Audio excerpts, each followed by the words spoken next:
ಜೀವನವನ್ನ ಮನುಷ್ಯ ಕಾಲವನ್ನ ಕಳೀತಾನೆ. ನನ್ನದು ನನ್ನದು ಎನ್ನುವಂಥ ಭಾವದೊಳಗೆ ಮನುಷ್ಯ ಉಳ್ಕೊಂಡಾನೇ ವಿನಃ ನಿನ್ನದು ನಿನ್ನದು ಎಂದು ಎಂದಿಗೂ ಹೇಳಿಲ್ಲ ಮಾನವ.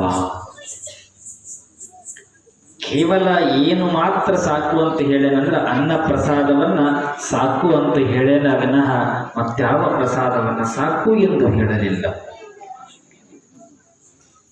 ಇಲ್ಲಿ ಅಂಥ ವಿಚಾರವಾಗಿಟ್ಟುಕೊಂಡು ಅಲ್ಲಮಾ ಪ್ರಭು ದೇವರ ಒಂದು ವಚನವನ್ನ ಮೆಲುಕು ಹಾಕೋಣ ಬಂಧುಗಳೇ. ಭೂಮಿ ನಿನ್ನದಲ್ಲ, ಹೇಮ ನಿನ್ನದಲ್ಲ, ಕಾಮಿನಿ ನಿನ್ನವಳಲ್ಲ, ಇವು ಜಗಕ್ಕಿಕ್ಕಿದ ವಿಧಿ ನೋಡ. ನಿನ್ನೊಡನೆ ಎಂಬುದೊಂದು ಜ್ಞಾನ ರತ್ನ, ಆ ದಿವ್ಯ ಜ್ಞಾನ ರತ್ನವನ್ನ ಅಲಂಕರಿಸಿದೆಯಾದೊಡೆ ನಿನ್ನಂತ ಸಿರಿವಂತರಾರೂ ಇಲ್ಲ ಕಾಣ ಗುಹೇಶ್ವರನ್ನವಂತ ಮಾತು ಅಲ್ಲಮ್ಮ ಪ್ರಭು ದೇವರು ಬಹಳ ಚಂದ ಬರೀತಾರೆ ತಮ್ಮ ವಚನದೊಳಗೆ. ಭೂಮಿ ನಿನ್ನದಲ್ಲ ಅನ್ನುವಂತ ಒಂದೇ ಮಾತು ಮುಂದಿನ ಬಹಳ ಐತೆ. ಅದು ಹೇಳಿದ್ರೆ ಒಂದು ವಾರ ಬಿಡಿಸ್ತೇನೆ ಒಂದೇ ವಚನ ಅಲ್ಲಿ ಬ್ಯಾಡಿ ಬರ್ತದೆ. ಭೂಮಿ ನಿನ್ನದಲ್ಲ ಇಷ್ಟೇ ವಿಚಾರ ಮಾಡೋಣ. ಅರ್ಥಾತ್ ಭೂಮಿ ನಿನ್ನದಲ್ಲ ಅಂತಂದ್ರ ಈಗೆಲ್ಲ ನಮ್ಮ ಹೆಸರಿಗೆ ಬರ್ಸ್ಕೊಂಡಿವ್ರಿ ಬಂಧುಗಳು. ಯಾರ್ಯಾರೆಲ್ಲ ಕೇಳ್ಬೇಕು, ಎಷ್ಟದಪ್ಪ ನಿನ್ನ ಹೊಲ ಅಂತ. ಒಂದು 100 ಎಕರೆ ಅಂತಾನ, ಒಬ್ಬತ್ತು 50 ಎಕರೆ ಅದಂತಾನ, ಒಬ್ಬತ್ತು 30 ಎಕರೆ ಅಂತಾನ, 20 ಎಕರೆ ಅಂತಾನ, 1 ಎಕರೆ ಇದಂತ ನನ್ನ ಬರೀ 1 ಎಕರೆ ಭಾಳ ಇಲ್ಲ ಹೊಲ ಅಂತಾನೆ. ಹೌದು, 1 ಎಕರೆ ಇರೋದಂತಾನ. 1 ಎಕರೆ ಇರಲಿ, 20 ಎಕರೆ ಇರಲಿ, 50 ಎಕರೆ ಇರಲಿ, 100 ಎಕರೆ ಇರ್ಬೋದು ಅನ್ಕೋರಿ, 200 ಎಕರೆ ಇರ್ಬೋದು ಅನ್ಕೋಡ್ರಿ. ಆದ್ರ ಹೆಸರಲ್ಲಿ ಯಾರ್ಯಾರಿಂದ ಬಂದದ ನೆನಪದನಂತ ಕೇಳ್ಬೇಕು ಒಂಜಾರ ಅವ್ರ. ನೀವು ನಿನ್ನ ಹೆಸರಿಗೆ ಅದ ಉಪಯೋಗನ, ನಿಮ್ಮ ತಂದೆ ಹೆಸರಿಗೆತ್ತು ಹೇಳುತ್ತಿದ್ದಿ, ನಿಮ್ಮ ತಾತನ ಹೆಸರಿಗೆತ್ತು ಹೇಳುತ್ತಿದ್ದಿ, ನಿಮ್ಮ ಮುತ್ತಾತನ ಹೆಸರಿಗೆತ್ತು ಹೇಳುತ್ತಿದ್ದಿ. ಆ ಮುತ್ತಾತನ ಹೆಸರು ಕೇಳ್ಬೇಕು ನೋಡೋಣ. ಅರ್ಥಾತ್ರಿ ಆ ಮುತ್ತಾತನ ಹೆಸರು ಕೇಳಿದ್ರೆ ನೋಡೋಣ, ಗೊತ್ತಾಕದ. ಎಲ್ಲರೂ ನಮ್ಮ ಮುತ್ತಾತನ ಹೆಸರಿಗಿತ್ತು, ತಾತನ ಹೆಸರಿಗಿತ್ತು, ತಂದೆ ಹೆಸರಿಗಿತ್ತು, ನಮ್ಮ ಅತ್ತೆ ಹೆಸರಿಗಿತ್ತು, ಅವನ ಹೆಸರಿಗಿತ್ತು ಅಂತ ಎಲ್ಲರೂ ಹೆಸರು ಮಾಡ್ಕೊಂತ ಬಂದೀರಿ. ಕರೆ ಎಂದಾದರೂ ಭೂಮಿ ತಾಯಿ ನಾನ್ ನಿಮ್ಮ ಹೆಸರಿಗಿದ್ದೀನಿ ಅಂತ ಹೇಳಂದ್ರಿ ಬಂಧುಗಳೇ. ನೀವು ನಿಮ್ಮ ಹೆಸರಿಗೆ ಬರ್ಸ್ಕೊಳಕತ್ತೀರಿ, ನಾನೆಂದೂ ನಿಮ್ಮಿಂದ ಬಂದಿಲ್ಲ. ಭೂಮಿ ತಾಯಿಯಿಂದ ನಾವು ಹೋಗಿವಿ, ಭೂಮಿ ತಾಯಿಗೋಸ್ಕರವಾಗಿ ತಲೆ ಹೊಡ್ಕೊಂಡಿವಿ, ಕೋರ್ಟಿಗೆ ಹೋಗಿವಿ, ಜಗಳಕ್ಕೆ ಬಿದ್ದೀವಿ. ಬಾಳ ಇಲ್ಲದು ಒಂದು ಗಿಡದಟ್ಟು ಬರ್ತಿರ್ತದ ಜಾಗ ಹೊಲದೊಳಗ, ಒಂದು ಗಿಡದ ಜಾಗಕ್ಕೆ ಬಡದಾಡಿ ಜೀವ ಹೋಗಿ ಅವರು ಕೊಡಲಿ ತಗೊಂಡು ನಿಂದಿರ್ತಾರೆ. ಒಂದಿಷ್ಟು ಗಿಡದಟ್ಟೆ ಆಕಿ ಒಂದು ಬೊಂತೆ ಕೊಡೋದಿದ್ರೆ ಒಂದು ಮೂಲೆಯೊಳಗೆ ಎತ್ತಿ ಕೊಡುತ್ತಾಳ, ಹೌದಿಲ್ಲ? ಆದ್ರ ಅರಿವಿಲ್ಲ. ಕೋರ್ಟಿಗೆ ತಗೋ ನಂದೊಂದಿಟ್ಟು ಅಲ್ಲ ಇರೋದೇ 1 ಎಕರೆ ಅದ, ಮತ್ತೆ ಜಗಳದಕ್ಕೆ ಬೇರೆ. ಆದ್ರೆ ಮುಂದೆ ಮರಣ ಬರ್ತದೆ. ಮರಣ ಬಂದಾಗ ನಿನ್ನಿಂದ ಬರ್ತೀನಿ ಅಂತದ ಭೂಮಿ. ಮರಣ ಬಂತು ಬರ್ತದೇನ್ರಿ ಭೂಮಿ ನಮ್ಮಿಂದ? ಅದಕ್ಕೆ ಹೇಳ್ತಾಳ ಭೂಮಿ ತಾಯಿ, ಎಷ್ಟು ಚಂದ ಹೇಳ್ತಾಳ, ನೀವ್ ಇರೋ ತನಕ ಎಲ್ಲರೂ ನನ್ನ ಹೆಸರಿಗೆ ನಿನ್ನ ಹೆಸರಿಗೆ ಅಂತ ಬರ್ಕೊತೀರಿ. ಕರೆ ನೀವು ಲಿಂಗದೊಳಗಾದಾಗ ತೀರಿಕೊಂಡಾಗ ನನ್ನ ನೊಡದೊಳಗ ತುಂಬಿಕೊಳ್ತೀನಿ. ಅವಾಗ ಯಾರ ಹೆಸರು ಹೇಳ್ತೀರಿ? ಯಾರ ಹೆಸರು ಹೇಳ್ತೀರಿ? ಅವಾಗ ಮಾತಾಡಕ್ಕೆ ಬರ್ತದೆ ಏನು? ಮಾತಾಡ್ಲಿಕ್ಕೆ ಬರೋದಿಲ್ಲ. ಇರೋದ್ರೊಳಗನ ಚಂದ ಒಳ್ಳೆ ಮಾತುಗಳನ್ನು ಹೇಳಬೇಕು ಬಂಧುಗಳೇ. ಅವಾಗ ಭೂಮಿ ತಾಯಿ ಮೆಚ್ತಾಳೆ. ಭೂಮಿ ತಾಯಿ ಎತ್ತು ಮನೆ ಎತ್ತು ಕೊಟ್ಟರು ಸಹಿತವಾಗಿ ಒಂದಿಷ್ಟು ದಾನ ಮಾಡುವಂತ ಗುಣ ಬಂದಿಲ್ಲ, ಪರೋಪಕಾರವನ್ನ ಮಾಡುವಂತ ಗುಣ ಬಂದಿಲ್ಲ. ಅಂದ್ರೆ ಎತ್ತು ಕೊಟ್ರ ಅಟ್ಟಾದ ಇವ್ ಅಂತಾಳ ಭೂಮಿ ತಾಯಿ. ಮಾತಾಡ್ತಾಳ ಬಂಧುಗಳೇ, ಅರ್ಥ ಮಾಡ್ಕೊಳ್ರಿ. ಹೊಲದೊಳಗ ಭೂತಾಯಿ ಬೆಳೆದಾಗ ಒಂದಿಷ್ಟು ದಾನ ಮಾಡಬೇಕಂತೆ. ಹೊಲದೊಳಗ ಒಂದಿಷ್ಟು ಹೆಚ್ಚಿ ಸಂಪತ್ತು ಕೊಟ್ಟಾಳ ಅಂದ ಬಳಿಕ ನಿಮ್ಗೆ ಎಲ್ಲೆಲ್ಲಿ ಒಳ್ಳೆ ಕಾರ್ಯಕ್ರಮಗಳು ಅನಿಸ್ತದ ಅಲ್ಲೆಲ್ಲಿ ಒಂದಿಷ್ಟು ದಾನ ಮಾಡ್ಬೇಕಂತ. ಹಿಂಗ ದಾನ ಮಾಡತ್ತ ಹೋದಂತೆಲ್ಲ ಭೂಮಿ ತಾಯಿ ನಗುತ್ತಾಳ್ರಿ. ಭೂಮಿ ತಾಯಿ ನಗುತ್ತಾಳೆ, ಭೂಮಿ ತಾಯಿ ಸಂತೋಷ ಪಡ್ತಾಳೆ. ಭೂಮಿ ತಾಯಿಗೆ ಆನಂದ ಆಗಂಗ ಬದುಕಿದ್ರೆ ನಮ್ಮ ಜೀವನ ಸಂತೋಷಕರವಾಗಿರುತ್ತದೆ ಬಂಧುಗಳಿಗೆ. ಇಷ್ಟು ನಮ್ಮ ಹೆಸರು ಅನ್ಕೋತ ಹೋಗ್ತೀವಿ. ಭೂಮಿ ತಾಯಿ ಎಂದೂ ನಮ್ಮವಳಲ್ಲ. ತಾಯಿ ಜಗಜ್ಜನನಿ ಎಲ್ಲರಿಗಾಗಿ. ಯಾರು ಬಂದ್ರು ಸಹಿತವಾಗಿ ನೀನು ಬಂದ್ ಹೆಸರು ಮಾಡಿಸ್ಕೋತೀಯ ಮಾಡಿಸ್ಕೊ, ನಿನ್ನ ಮಗ ಬಂದ್ ಹೆಸರು ಮಾಡಿಸ್ಕೋತಾರ ಮಾಡಿಸ್ಕೊ, ನಿಮ್ಮ ಮನೆ ಯಾರಿದ್ದಾರ ಹೆಸರು ಮಾಡಿಸ್ಕೊ ಅಂತಾಳೆ ವಿನಃ ಆ ತಾಯಿ ಎಂದೂ ಏನೂ ಅನ್ನೋದಿಲ್ಲ. ಭೇದ ಭಾವವನ್ನು ಯಾರಿಗೂ ಎಂದೂ ಮಾಡಿಲ್ಲ. ಭೂತಾಯಿ ಮಾಡಿದ್ದಾಳೆ. ಮತ್ತಾದ್ರೆ ನಮ್ಮಲ್ಲಿ ಭೇದ ಭಾವ ಇದ್ದಾವೆ, ನಮ್ಮಲ್ಲಿ ಕೆಟ್ಟ ಗುಣಗಳಿದ್ದಾವೆ, ನಮ್ಮಲ್ಲಿ ಕೆಟ್ಟ ಗುಣಗಳು ತುಳುಕುತ್ತಾ ಇದ್ದಾವೆ. ಭೂಮಿ ಸರಿಯಾಯಿತು, ಬಂಗಾರ ಯಾರಿಗಾದ್ರೂ ಶಾಶ್ವತ ಅಂದ್ರೆ ಹೇಮ್ ಅಂತೀವಿ. ಹೇಮ್ ಅಂದ್ರೆ ಬಂಗಾರ, ಹೌದಿಲ್ಲ? ಇದು ಶಾಶ್ವತ ಅಂದ್ರೆ ಬಂಗಾರ. ಒಂದು 10 ತೊಲೆ ಎಕ್ಕಡ್ರು ಮೈ ಮೇಲೆ ಸತ್ತೋಗ್ರಿ, 10 ತೊಲೆ ಬಂಗಾರ ಹಾಕೊಂಡು ಸತ್ತೋಗ್ರಿ ಅನ್ಕೋರಿ. ಬಡಬಾಡ್ರಿ ಬಂಗಾರ ಊಟಕ್ಕೆ ಕಿತ್ಕೊಂಡ್ರು, ಸತ್ತೋಗ್ಯದ ಹೆಣ, ಇರೋ ಬರ ಬಂಗಾರ ತಕ್ಕೊತೀರಿ. ಅದು ಲಿಂಗದ ಕಾಯಿ ಬಿಡ್ರಿ ಅಂತಂದ್ರ ಚಲೋದ ಮನೆ ತಗೊಂಬಂದಾರ ಲಿಂಗದ ಕಾಯಿ, ಅದು ಬಿಚ್ಕೋರಿ, ಬಟ್ಟಿ ಒಳಗೆ ಕಟ್ಟ್ರ ಲಿಂಗ ಏನಂತಾರ, ಅದಕ್ಕೆ ಲಿಂಗ ಪೂಜೆ ಮಾಡ್ಕೊಳ್ರಿ ಅಂತಕ್ಕಂಥದ್ದು ಇದಕ್ಕೆ ಹೇಳಿದ್ರಿ ಬಂಧುಗಳೇ. ಲಿಂಗಯ್ಯ ಒಂದ ನಮ್ಮಿಂದ ಬರುವುದು, ಯಾವ ಆಸ್ತಿನೂ ಬರುವುದಿಲ್ಲ, ಯಾವ ಸಂಪತ್ತು ಬರುವುದಿಲ್ಲ ಬಂಧುಗಳೇ. ಹೆಂಡ್ರ ಮಕ್ಕಳು ಹಿಂದೆ ಬರ್ತಾರೆ ಅನ್ಕೊಂಡ್ರೆ ಇನ್ನ ಬಂಧುಗಳೇ, ಯಾವ ಹೆಂಡರು ಬರುವುದಿಲ್ಲ, ಯಾವ ಮಕ್ಕಳು ಬರುವುದಿಲ್ಲ, ಯಾವ ಬಂಧು ಬರುವುದಿಲ್ಲ, ಯಾವ ಬಲಗವೂ ಬರುವುದಿಲ್ಲ, ಯಾರೂ ಸ್ಥಿರವಾದವರಲ್ಲ. ಎಲ್ಲಿ ತನ ಬರ್ಬೋದು ಬಂಧುಗಳೇ? ಕುಣಿತನಕ್ಕೆ ಬರ್ತಾರ, ಕಣ್ಣೀರ್ ಹಾಕ್ತಾರ, 1 ವಾರ ಆದ ಬಳಿಕ ಅಲಸಂದಿ ಊಟ ಮಾಡ್ಕೊಂಡು ಮನೆ ಚಂದ ಊಟ ಮಾಡುತ್ತಾರ. ಶಾಶ್ವತ ಯಾರೂ ಶಾಶ್ವತವಲ್ಲ. ಇಲ್ಲಿ ಉಳಿದುಕೊಳ್ಳೋದ್ರೊಳಗಾಗಿ ಏನ್ ಮಾಡಬೇಕು? ಒಳ್ಳೆಯ ಧರ್ಮದ ಹಾದಿಯತ್ತ ಬೆಳಕಾಗಬೇಕು ಬಂಧುಗಳೇ.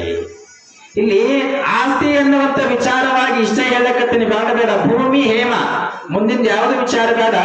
ಈ ಭೂಮಿಗಾಗಿ, ಆಸ್ತಿಗಾಗಿ ಏನೆಲ್ಲ ಕೆಟ್ಟ ವಿಚಾರಗಳು ಮನುಷ್ಯನ ಬಳಿ ಬರ್ತವೆ ಅಂತಂದ್ರೆ, ಇಬ್ರು ಅಣ್ಣ ತಮ್ಮಂದಿರಿದ್ರು ಬಂಧುಗಳೇ.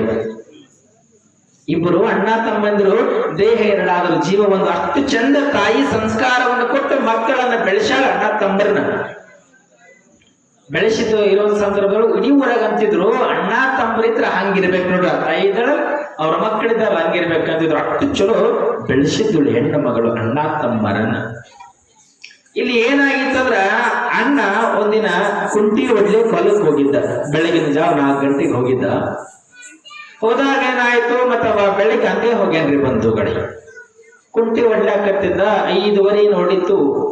ಅವನು ಯಾವ ಜನ ಪುಣ್ಯ ಮಾಡಿದ್ದ ಗೊತ್ತಿಲ್ಲ. 5:15 ಕುಂಟಿಗೊಂದು ಕಲ್ಲು ತಟ್ಟಿದಂಗ ಆಕತಿ.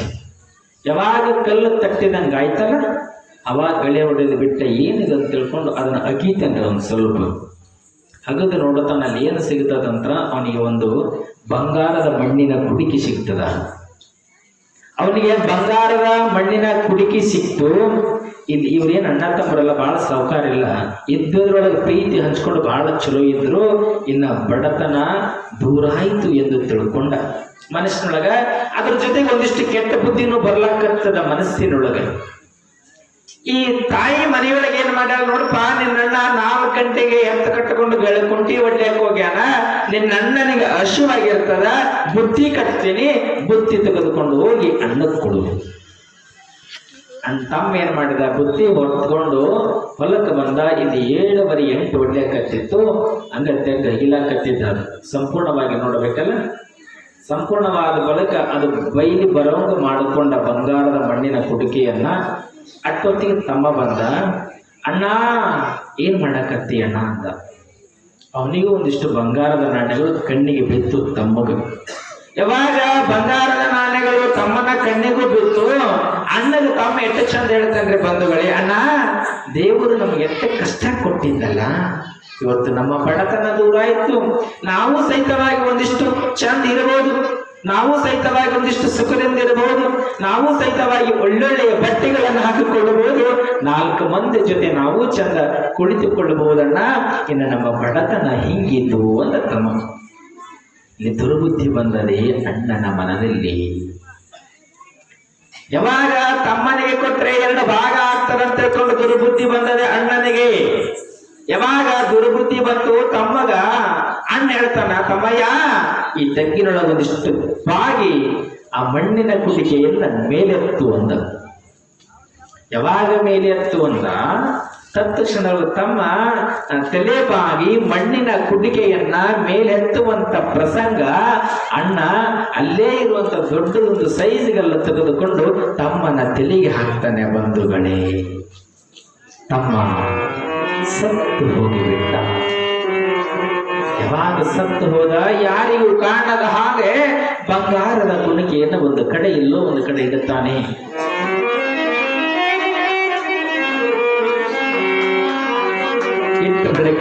ತೆಗೆದುಕೊಂಡು ಹೋದಾತು ಅಂತ ವಿಚಾರ ಮಾಡಿದ. ಶಿವಸಾಂಬದೈ ನಮಃ ಪಾರ್ವತೈ ಶಿವ ಹರ ಹರ ಮಹಾದೇವ. ಶ್ರೀ ಗುರು ರಾಜಗುರು ರಾಜೇಂದ್ರ ಬಡಿಯರ ಶಿವಾಚಾರ್ಯ ಮಹಾಸ್ವಾಮಿಗಳವರ ಮಹಾರಾಜಗೆ. ಯಾವಾಗ ತಮ್ಮನ ಪ್ರಾಣ ಹೋಯಿತು,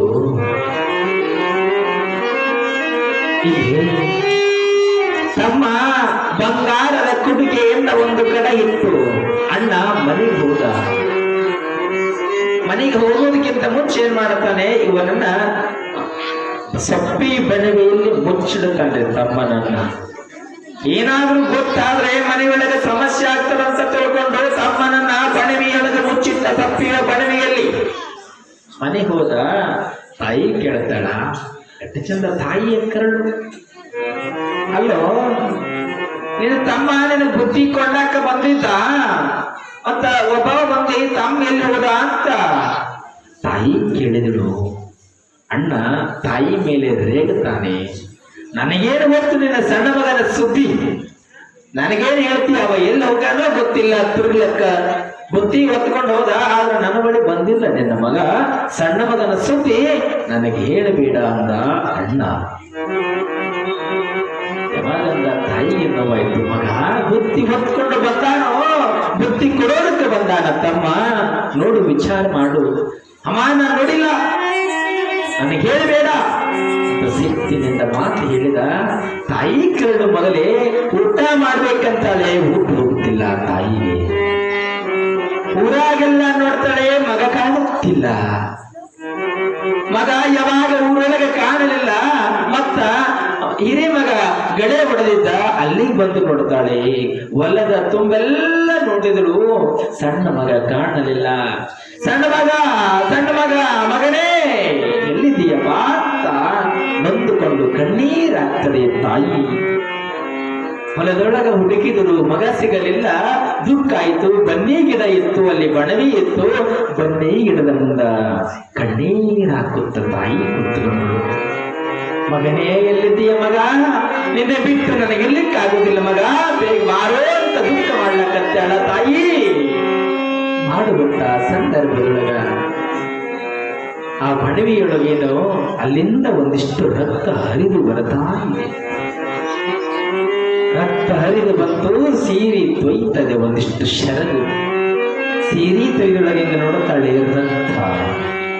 ಯಾವಾಗ ರಕ್ತ ಸೀರಿಗತ್ತು ಶರಗೆಗೆ ಆ ರಕ್ತವನ್ನು ಹಿಡ್ಕೊಂಡು ಹೋಗಿ ನೋಡುತ್ತಾಳೆ, ಸಣ್ಣ ಮಗನ ಪ್ರಾಣ ಹೋಗಿದೆ. ಯಾವಾಗ ಸಣ್ಣ ಮಗನ ಪ್ರಾಣ ಹೋಗಿದ್ದು ಸಿಕ್ತು ಶವ, ಇನ್ನು ಊರಿಗೆ ಗೊತ್ತಾಗ್ರಂತ ತಿಳ್ಕೊಂಡು ಹಿರಿಯ ಮಗ ತಾಯಿಯಿಂದ ಬಂದಾನೆ. ಹೆತ್ತ ತಾಯಿಗೆ ಬೆತ್ತ ತಗೊಂಡು ತಲೆ ಹೊಡೆದ. ತಾಯಿನ ಕೊಲೆ ಮಾಡುತ್ತಾನೆ. ಬಂಧುಗಳೇ, ತಾಯಿನ ಕೊಲೆ ಮಾಡಿದ. ಎದಕ್ಕಾಗಿ ಮಾಡಿದ? ಹಣಕ್ಕಾಗಿ. ಯಾವಾಗ ಕೊಲೆ ಮಾಡಿದ ತಾಯಿ ಸತ್ತು, ಮಗ ಸತ್ತ, ಮಧ್ಯರಾತ್ರಿ ಆಯ್ತು. ಇನ್ನು ಊರು ಬಿಟ್ಟು ಓಡಿ ಹೋಗೋಣ, ನಂದೇ ರಾಜ್ಯವಾರ, ನಾನೇ ಸಿರಿ ಸಂಪಾದದೊಳಗ ಬದುಕಬೇಕು ಅಂತ ತಿಳ್ಕೊಂಡು ಮತ್ತೆ ರಾತ್ರಿ ಆಗಿತ್ತು. ಹೊಂಟ ಬಿಂದಿಗೆಯನ್ನು ಹೊತ್ತುಕೊಂಡು ಹೊಂಟ. 4 ಜನ ಕಳ್ಳರು ಬರ್ತಾರೆ ಎದುರಿ.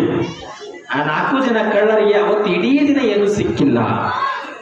ಯಾವಾಗ ಆ 4 ಜನ ಕಳ್ಳರಿಗೆ ಇಡೀ ದಿನ ಏನು ಸಿಗಲಿಲ್ಲ, ಈ ಮನುಷ್ಯ ಬಿಂದಿಗೆಯನ್ನ ಹೊತ್ಕೊಂಡು ಹೊಂಟಿದ್ದ. ನೀರಿನ ದಾಹ ಆಗಿತ್ತು ಕಳ್ಳರಿಗೆ. ನೀರು ಸಿಕ್ತಂತ ಸಂತೋಷ ಪಟ್ರು. ಒಬ್ಬೊಟ್ಟವನ್ ಬಿಡ್ತಾರೆ ಅಂದ್ರೆ ಯಾರಾದ್ರೂ ಬಂಧುಗಳೇ, ನಿಂತ್ಕೋ ಅಂತ ಹೇಳಿದ್ರು. 4 ಜನ ಸೇರಿ ನಿಂದ್ರಿಸಿದ್ರು. ನೀರು ಕೊಡಂತ ಕೇಳ್ತಾರ. ಅವರು ನೀರಂತ ಕೇಳಿದ್ರು. ನೀರೆಲ್ಲದ ಬಂಗಾರದ ನಾಣ್ಯಗಳನ್ನ ಹೊತ್ಕೊಂಡು ಹೊಂಟಾನ. ಯಾವಾಗ ನೀರು ಕೇಳಿದ್ರು, ನೀರಿಲ್ಲ ಅಂತ ಹೇಳಿದ. ಅದ್ರೊಳಗೆ ಏನದ ಅಂತ ಕೇಳಿದ್ರು, ಏನೂ ಇಲ್ಲ ಅಂದ. ಕಳ್ಳರಿಗೆ ಅನುಮಾನ ಬಂತು. ಬೆಳಗ್ಗಿಂದ ಏನು ಸಿಕ್ಕಿರ್ಲಿಲ್ಲ. ಯಾವಾಗ ಈ ಮನುಷ್ಯ ವಿಚಾರ ಮಾಡಿದ, ಏನೂ ಇಲ್ಲ ಅಂತ ಹೇಳಕತ್ತಾನಂದ ಬಳಿಕ ಇದ್ರೊಳಗೆ ಏನು ಅದ ಅಂತ ತಿಳ್ಕೊಂಡು ಈ ಮನುಷ್ಯ ಏನು ಮಾಡದ, ಅವನ ಹಿಡಿದು ಹೊಡೆದ್ರು. ಆ ಬಂಗಾರದ ಮಣ್ಣಿನ ಕೊಡವನ್ನ ಇಸ್ಕೊಳ್ತಾರೆ. ಅದರೊಳಗೆ ಬಂಗಾರದ ನಾಣ್ಯಗಳಿತ್ತು. ಯಾವಾಗ ಬಂಗಾರದ ನಾಣ್ಯಗಳು ಸಿಕ್ತು, ಸಂತೋಷ ಆಯ್ತು 4 ಜನಕ್ಕೆ.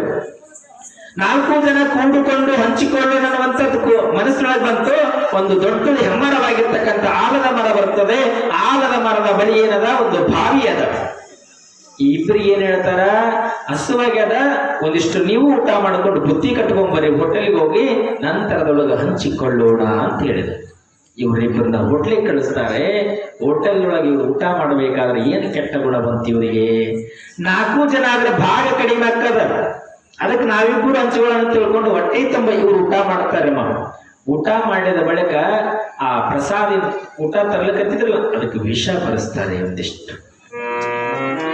ಒಂದಿಷ್ಟು ವಿಷ ಬರೆಸಿ ಬುತ್ತಿ ತಗೊಂಡು ಬಂದ್ರು. ಬುತ್ತಿ ತಗೊಂಡು ಬಂದು ಇವ್ರಿಗೆ ಕೊಟ್ಟರು. ಕುಡಿಲಕ್ಕೆ ನೀರಿಲ್ಲ ಇವರಿಗೆ. ಆಲದ ಮರದ ಕೆಳಗೆ ಕೂತಾರ.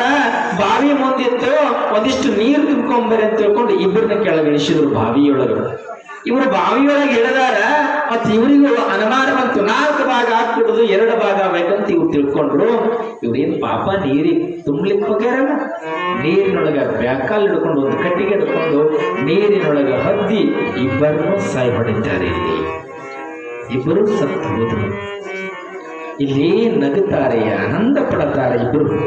ಯಾವಾಗ ಆನಂದ ಪಟ್ಟರು ಮತ್ತು ಹೊಟ್ಟೆ ತುಂಬ ಬಿಚ್ಚಿಕೊಂಡು ಮೊದಲು ಊಟ ಮಾಡೋಣ, ಆಮೇಲೆ ಬಂಗಾರದ ಕುಟಿಕೆ ನೋಡೋಣ ಅಂದ್ರು. ಇಬ್ಬರು ಹೊಟ್ಟೆ ತುಂಬ ಊಟ ಮಾಡಿದ್ರು. ಊಟ ಮಾಡಿದ ಬಳಿಕ ಬದುಕಬಲ್ಲರೆ ಇವರ ಪ್ರಾಣ ಹಾರಿ ಹೋಯಿತು. ಅಲ್ಲಿ ಬಂಗಾರ ಏನಾಯ್ತು ಮುಂದೆ? ಯಾರ ಬಳಿ ಹೋಯಿತು? ಯಾರ ಬಳಿಯೂ ಹೋಗಲಿಲ್ಲ. ಭೂಮಿ ತಾಯಿಗೆ ಸೇರಿತು ಮತ್ತೆ ಮರಳಿ ಬಂಗಾರ.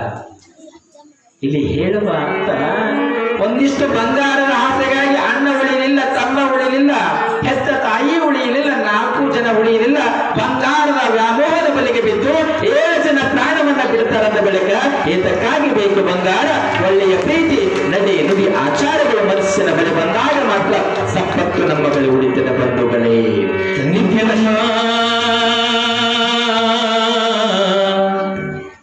ಬಂಗಾರದ ಗುಣ ಬೇಕ ತಂಗಮ್ಮ,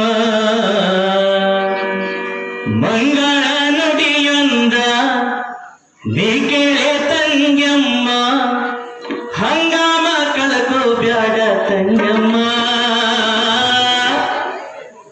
ನಿನಗ ಬಂಗಾರದ ಗುಣ ಬೇಕ ತಂಗಮ್ಮ, ತಂಗಮ್ಮ ಬಂಗಾರದ ಗುಣ ಬೇಕ ತಂಗಮ್ಮ.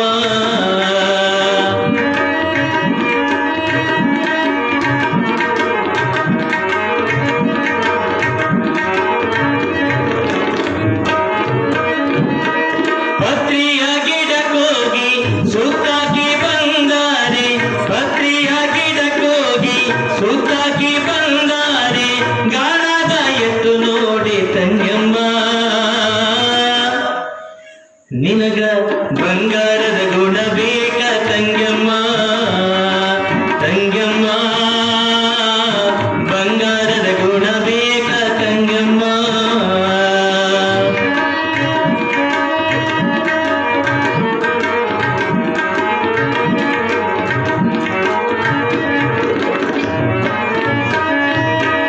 ಬಂಡೆಗಲ್ಲಿನ ಮುಂದ ಹಣ್ಣು ಕಾಗಳನಿಟ್ಟು, ಬಂಡೆಗಲ್ಲಿನ ಮುಂದ ಹಣ್ಣು ಕಾಗಳನಿಟ್ಟು, ಸುಖ ದುಃಖ ಕೇಳಿ ನೋಡಿ ಸಿಗದಮ್ಮ,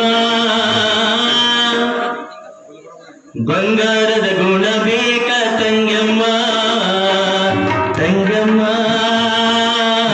ಬಂಗಾರದ ಗುಣ ಬೇಕ ತಂಗಮ್ಮ.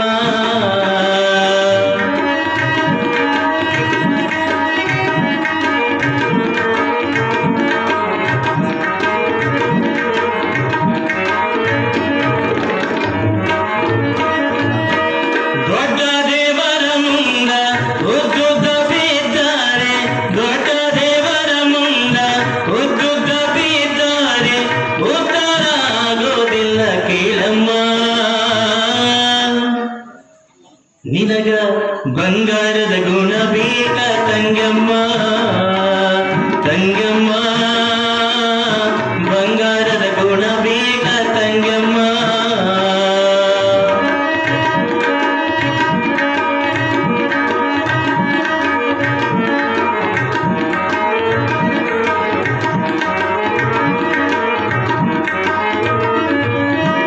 ಮಂದೆ ನಿಂದೆ ಮಾಡಿದರ ಎದುರಾಡ ಬ್ಯಾಡಮ್ಮ, ಮಂದೆ ನಿಂದೆ ಮಾಡಿದರ ಎದುರಾಡ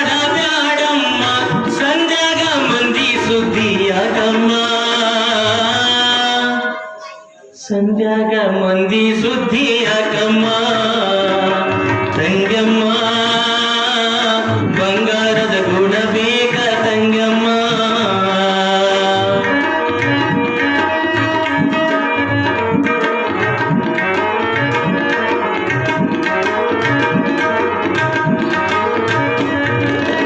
ಗಂಡನ ಮನೆಯಲ್ಲಿ ನಂಬಿಕೆ ನಿನಗಿರಲಿ ಗಂಡನ ಮನೆಯಲ್ಲಿ ನಂಬಿಕೆ ನಿನಗಿರಲಿ ಗಂಡನೇ ದೇವರೆಂದು ತಿಳಿಯಮ್ಮ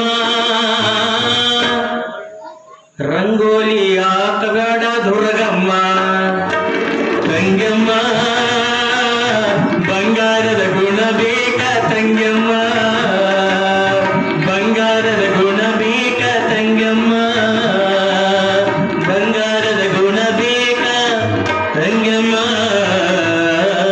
ಇಲ್ಲಿ ಚಿತ್ರರಂಜನೆಗೆ ಬಂಗಾರದ ಮಾತುಗಳು ಬೇಕಾಗಿಲ್ಲ, ಬಂಗಾರ ಬೇಕಾಗಿದೆ ಯೋಮ ಯೋಗಿಯಿಂದ.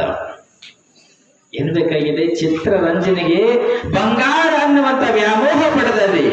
ನನಗೆ ಬಂಗಾರ ಬೇಕು, ಬಂಗಾರ ಬೇಕು, ಒಟ್ಟಾರೆಯಾಗಿ ಯೋಮ ಯೋಗಿಯ ಮನೆತನವನ್ನ ಮಾಡಬೇಕನ್ನುವಂತ ಹಂಬಲ ಯಾರಲ್ಲಿ ಬಂದದೆ? ಚಿತ್ರರಂಜನೆಯ ಬಳಿ ಬಂದದೆ.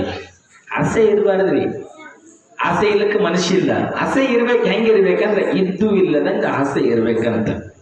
ಅವ್ರು ಸ್ವಾಮಿಗಳು ಒಂದ್ಸರಿ ಏನ್ ಮಾಡಿದ್ರು, ಮನೆಗೆ ವಿನಾಯಕ್ ಬಂದಿದ್ರು ಸ್ವಾಮಿಗಳು. ಮತ್ತೆ ನಮ್ಗೆ ಏನಾದ್ರೆ ಆಸೆ ಇರ್ತದ ನಮ್ಗೊಂದಿಷ್ಟು, ಹೌದಿಲ್ಲ? ಪ್ರತಿ ವರ್ಷ ಎಂಟು ಬಾಳ ಬರ್ತಿತ್ತು. ಆ ತಾಯಿ ಸ್ವಲ್ಪ ಬೆಳೆದಿರ್ಲಿಲ್ಲ. ಮತ್ತ ಏನ್ ಮಾಡಿದ್ಲು ಅಂತಂದ್ರ 2 ವರ್ಷ ಕೊಟ್ಟಿಲ್ಲ ಕಾಳ ಕಡಿ. ಮತ್ತೆ 2 ವರ್ಷದ ಒಂದ್ಸರಿ ಬರ್ಬೇಕಲ್ಲ, ಮನೆಗೆ ಬಂದು ಕುಂತ ಬಳಿಕ ಏನಾಯ್ತು, ಮತ್ತೆ ಸ್ವಸ್ತಿರ ಹೊಸ್ತಾಗಿ ಎಲ್ಲರೂ ಬಂದಿದ್ರು ಮನೆಗೆ. ಸ್ವಾಮಿಗಳು ಬಂದರವ ಚಂದ ಪ್ರಸಾದ ಮಾಡಿಸಂತೇಳಿ ವಿಚಾರ ಮಾಡಿ ಪ್ರಸಾದಕ್ಕೆ ಎಡೆ ಮಾಡಿದ್ರು. ರೆಡಿ ಆಯ್ತು. ಪ್ರಸಾದಕ್ಕೆ ಊಟಕ್ಕೆ ಬಡಿಸ್ಲಕತ್ತಿದ್ರು. ಸಣ್ಣ ಸೊಸೆ ಏನು ಮಾಡಿದ್ರು, ಊಟಕ್ಕೆ ನೀಡ್ಬೇಕಾದ್ರ ಬಂಗಾರದ ಉಂಗ್ರ ಇತ್ತು ಕೈಯಾಗ್ರಿ. ಬಂಗಾರದ ಉಂಗ್ರ ಹಿಂಗ್ ಜಾರಿ ಬಿದ್ದು ಬಿಡ್ತಿ ಗಂಗಾಳದಾಗ. ಬಿರಳನ ಸ್ವಾಮಿಗಳು ಏನಂದ್ರೆ ಯಾವ 5 ಗಂಗಾಳದಾಗ ಬಿದ್ದಿದೆ, ಇದು ನಮ್ಮದ ಬಂಗಾರ ದೊಡ್ಡ ಸ್ವಾಮಿಗಳು. ಇಲ್ಲಿ ದೊಡ್ಡ ಸಸಿ ಹುಷಾರಿದ್ರು ಒಂದ್ ಸ್ವಲ್ಪ. ಸಣ್ಣ ಸಸಿ ಪಾಪ ಮುಗ್ತಿದ್ದಳು, ಮಾತಾಡ್ತಿರ್ಲಿಲ್ಲ. ದೊಡ್ಡ ಸಸಿ ಏನ್ ಮಾಡಿದಳು, ಮತ್ತೆ ಅನ್ನ ಮುಗಿದ್ಗಳಿಗೆ ಇನ್ನೊಂದ್ ಸ್ವಲ್ಪ ಕೇಳ್ಬೇಕಲ್ಲ ಸ್ವಾಮಿಗಳು, ಸ್ವಲ್ಪ ಅನ್ನ ತುಂಬರೆಂದ್ರು. ತಗೊಂಡು ಹೋದ್ರು.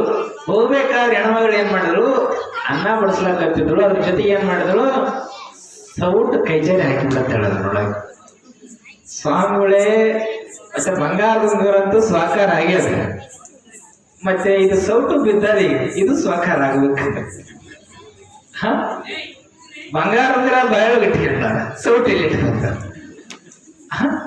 ಹಿಂಗಂದ್ರಲ್ಲ, ಯವ್ವ ನಾ ಮಾಡಿದ್ ಒಂದಿಷ್ಟು ತಪ್ಪು ಕಾಣ್ಲಕ್ಕೈತದ, ಬಂಗಾರದ ಉಂಗುರ ಬೇಡ, ಒಂದಿಷ್ಟು ಕಾಣಿಕೆ ಕೊಡು ಅಂತೇಳಿ ಮತ್ತೆ ಮರಳಿ ಕೊಟ್ಟು ಆ ಮನೆತನಕ ಆಶೀರ್ವಾದವನ್ನ ಮಾಡಿ ಮುಂದೆ ಹೋಗ್ತಾರೆ ಸ್ವಾಮಿಗಳು. ಯಾಕೆ ಹೇಳ್ಬೇಕಂತಂದ್ರೆ, ಅತಿ ಆಸೆ ಇದ್ರೆ ಯಾರ ಬಳಿನೂ ಅದು ದಕ್ಕೋದಿಲ್ಲ ಬಂಧುಗಳೇ. ಯಾವ ಸಂತರಿರ್ಲಿ ಮಹಾತ್ಮರಿರ್ಲಿ, ಸಂತ ಮಹಾತ್ಮರ ಗುಣ ಏನು ಅಂತಂದ್ರೆ ಆಶೀರ್ವಾದವನ್ನ ಮಾಡುವಂತ ಗುಣ. ಆ ಮಹಾತ್ಮರು ಹೆಂಗಿರ್ತಾರೆ ಅಂತಂದ್ರೆ, ಕಾವಿಯ ಬಟ್ಟೆಯನ್ನು ಕೇವಲವಾಗಿ ಹೆಸರಿಗೆ ತೊಟ್ಟುಕೊಂಡು ಕುಳಿತುಕೊಂಡರೆ ಕಾವಿಯ ಧಾರಿಗಳಾಗುವುದಿಲ್ಲ. ಆ ಕಾವಿಯ ಧಾರಿಯ ವಿಶೇಷತೆ ಏನಂತಂದ್ರೆ, ನನಗಾಗಿ ನನ್ನ ಮಠಕ್ಕಾಗಿ ಯಾವುದೇ ಅಂತಸ್ತು ಬೇಡ, ನನ್ನ ಭಕ್ತರ ಉದ್ಧಾರ ಆಗುವಂತ ತಿಳ್ಕೊಂಡು ನಾವದಿಗೆ ಶ್ರೀಗಳು ನಿಮ್ಗೆ ಆಶೀರ್ವಾದವನ್ನ ಮಾಡ್ತಾ ಇದ್ರಿಲ್ಲ. ನೀವೆಲ್ಲ ಪುಣ್ಯಾತ್ಮದ ಬಂಧುಗಳೇ. ಯಾಕಂದ್ರೆ ಯಾವ ಆಸೆ ಇಲ್ಲ ನೋಡ್ರಿ. ಆಸೆ ಇದ್ರೆ ಉಡಿ ತುಂಬ ಕಾರ್ಯಕ್ರಮ ವಿಷಯನೇ ಮಾತಾಡುತ್ತಿರ್ಲಿಲ್ಲ ಪೂಜ್ಯರು, ಹೌದಿಲ್ಲ? ಇಲ್ಲಿ 7 ಜನ ಹೆಂಗ ತೀರ್ಕೊಂಡ್ರು, ಆಸೆ ಪಟ್ಟಿದ್ದಕ್ಕೆ ಹೋದ್ರಿ ಇವರು. ಆಸೆ ಪಟ್ಟವ್ರು ಯಾರು 7 ಜನದೊಳಗ? ಮನೆಯೊಳಗ ಒಬ್ಬ ಅಣ್ಣನಿಂದ ಇಷ್ಟು ಸಮಸ್ಯೆ ಬಂದೊದಗಿತ್ತು. ಮನೆಯೊಳಗೆ ಏನಾದ್ರೂ ಮಾತಾಡಬೇಕಾದ್ರೆ ಎಚ್ಚರದಿಂದ ಮಾತನಾಡಬೇಕು ಬಂಧುಗಳೇ. ಎಚ್ಚರ ತಪ್ಪಿ ಮಾತಾಡಿದ್ರೆ ಮನೆತನಗಳು ಉಳಿತವೆ, ಮನೆತನದೊಳಗ ನೆಮ್ಮದಿ ಇರೋದಿಲ್ಲ ಬಂಧುಗಳೇ. ಇಲ್ಲಿ ನಮ್ಮ ನಾವಡಿಯ ಶ್ರೀಗಳು ಪರಮ ಪೂಜ್ಯರು ಹೆಂಗ ಮಾಡ್ಯಾರ ಅಂತಂದ್ರ, ಇಡೀ ಸಾವಡಿಗೆ ಗ್ರಾಮವನ್ನ ಒಂದು ಮಾಡ್ಬೇಕಂತ ಮನಸ್ಸು, ಒಂದು ಮಾಡ್ಕೊಂಡು ಚಂದ ಅದ್ಧೂರಿಯಾಗಿರುವಂತ ಕಾರ್ಯಕ್ರಮಗಳು ಇಲ್ಲಿ ಅಜರಾಮರವಾಗಿ ನಡಿ. ಇದು ನನ್ನ ಆಸೆ ಅಂತ ತಿಳ್ಕೊಂಡು ಕಾರ್ಯಕ್ರಮ ಮಾಡಕತ್ತಾರ. ಆಸೆಯಿಂದ ಯಾವುದೇ ಕಾರ್ಯಕ್ರಮವನ್ನು ಮಾಡ್ಲಕತ್ತಿಲ್ಲ. ಈ ಊರಿಗೆ ಸುಖ ಆಗಬೇಕು ಕಾರ್ಯಕ್ರಮ ಮಾಡಿದ್ರೆ. ಉಡಿ ತುಂಬೋದಂದ್ರೆ ಸಾಮಾನ್ಯ ಆದ್ರೆ ಬಂಧುಗಳೇ, ರೊಕ್ಕ ಕೊಟ್ಟರು ಪೂಜ್ಯರು ಒಂದು ಉಡಿ ತುಂಬಂಗಿಲ್ಲ. ತೆರೆಗಿಟ್ಟವ್ರು ನಾವು ಒಂದ್ 5,000 10,000 ಕೊಡ್ತೀರಿ ಗುರುಗಳು, ಬನ್ರಿ ಅಂದ್ರೆ ಬರಂಗಿಲ್ಲ. ಒಂದು ಮಾತಿಲ್ಲಿ ಉಡಿ ತುಂಬುವಂತ ಪ್ರಸಂಗಗಳು ಬರುತ್ತದೆ. ಬಹಳ ಜನ ಸೇರ್ತಾರೆ ಅನ್ನುವಂತ ವಿಚಾರಧಾರೆಗಳಿತ್ತು. ಪೂಜ್ಯರು ಕೇಳಿದೆ, ಅಪ್ಪಾಜಿ ಹೆಂಗ್ರಿ ಅಂತ ಕೇಳಿದೆ. ಮಾತಾಡದೆ ನಾನು. ಪೂಜ್ಯರು ಒಂದೇ ಮಾತು ಹೇಳಿದ್ರು ಎಷ್ಟು ಚಂದ. ನೋಡ್ರಿ ಶಾಸ್ತ್ರಿಗಳೇ, ಎಷ್ಟು ಜನ ಆಗ್ತಾರೋ ಅದು ಎರಡನೇ ವಿಚಾರ. ಎಷ್ಟು ಜನನ ಬರ್ಲಿ ಅವರಿಗೆ ಆತ್ಮ ಸಂತೋಷದಿಂದ ಕೈ ಎತ್ತಿ ಆಶೀರ್ವಾದ ಮಾಡ್ತೀನಿ. ಸಾವಡಿಗೆ ಗ್ರಾಮದ ಎಲ್ಲರಿಗೂ ಒಳ್ಳೆಯದಾಗಬೇಕಂತ ತಿಳ್ಕೊಂಡು ಉಳಿತಂತೀನಿ ಸಾವುಗಳೇ, ಮುಂದಿನ ವಿಚಾರ ಬೇಡ್ರಿ ಅಂತ ನನಗೆ ಹೇಳಿದ್ರ ಅಜ್ಜರ್. ಎಷ್ಟ ಅಂದ್ರೆ ಇಂಥ ಪೂಜ್ಯರು ನಾ ಎಲ್ಲೂ ನೋಡಿಲ್ಲ. ಮತ್ತೆ ನಿಮ್ಗೆ ಎಲ್ಲಾರು ಏನಾದ್ರು ಮೇಲೆ ಎತ್ತುಗಟ್ಟಿ ವಿಷಯವನ್ನು ಹೇಳ್ತಾರಂತ ಅನ್ಬೋದು. ನಾನು ಜಗತ್ತೆಲ್ಲ ಓಡಾಡ್ತೇನೆ. ಯಾಕಂದ್ರೆ ಹೋಮಕ್ಕೆ ಹೋಗ್ಬೋದು, ಹವಾಗಳಿಗೆ ಹೋಗಿರ್ಬೋದು, ಎಲ್ಲ ಸ್ವಾಮಿಗಳು ನೋಡ್ತೀನಿ, ಪರಮ ಪೂಜ್ಯರು ನೋಡ್ತೀನಿ, ವಯಸ್ಸಾಗಿರ್ತಕ್ಕಂಥವ್ರು ನೋಡ್ತೀನಿ, ಸಣ್ಣ ವಯಸ್ಸವ್ರನ್ನ ನೋಡ್ತೀನಿ, ಮಧ್ಯದ ವಯಸ್ಸಿನೊಳಗಿರ್ತಕ್ಕಂಥ ಸ್ವಾಮಿಗಳು ನೋಡ್ತೀನಿ. ಆದ್ರ ಮಧ್ಯದ ವಯಸ್ಸಿನೊಳಗೆ ನಿರಾಭಾರಿಗಳಾಗಿರುವಂಥ ಸ್ವಾಮಿಗಳು ನಾವದಿಯೇ ಶ್ರೀಗಳಂದ್ರು ತಪ್ಪಾಗ್ಲಿಕ್ಕಿಲ್ಲ ಬಂಧುಗಳು. ಎಷ್ಟು ಪ್ರೀತಿಯಿಂದ ಎಷ್ಟು ಜನ ನಿನ್ನೆ ದಿನ ಎಲ್ಲರಿಗೂ ಉಡಿ ತುಂಬಿದ್ರು. ಉಡಿ ತುಂಬೋ ಅರ್ಥ ಏನು? ಉಡಿಯನ್ನ ಎದಕ್ಕಾಗಿ ತುಂಬ್ತಾರೆ? ಸ್ವಲ್ಪ ವಿಚಾರ ಮಾಡ್ಬೇಕಲ್ಲ. ಉಡಿ ತುಂಬಬೇಕಾದ್ರೆ ಹೆಣ್ಮಕ್ಳು ಕುಂದಿರಿಸ್ತೀರಿ, ಅದ್ರೊಳಗೆ 4 ಮುಟ್ಟಿಗೆ ಅಕ್ಕಿ ಹಾಕ್ತೀರ, ಮಡಲೊಳಗೆ ಹಾಕ್ತಿರಿಲ್ಲ, 4 ಮುಟ್ಟಿಗೆ ಅಕ್ಕಿ ಹಾಕಿ ಮತ್ತೊಂದು ಮುಟ್ಟಿಗೆ ಹಾಕ್ತೀರಿ.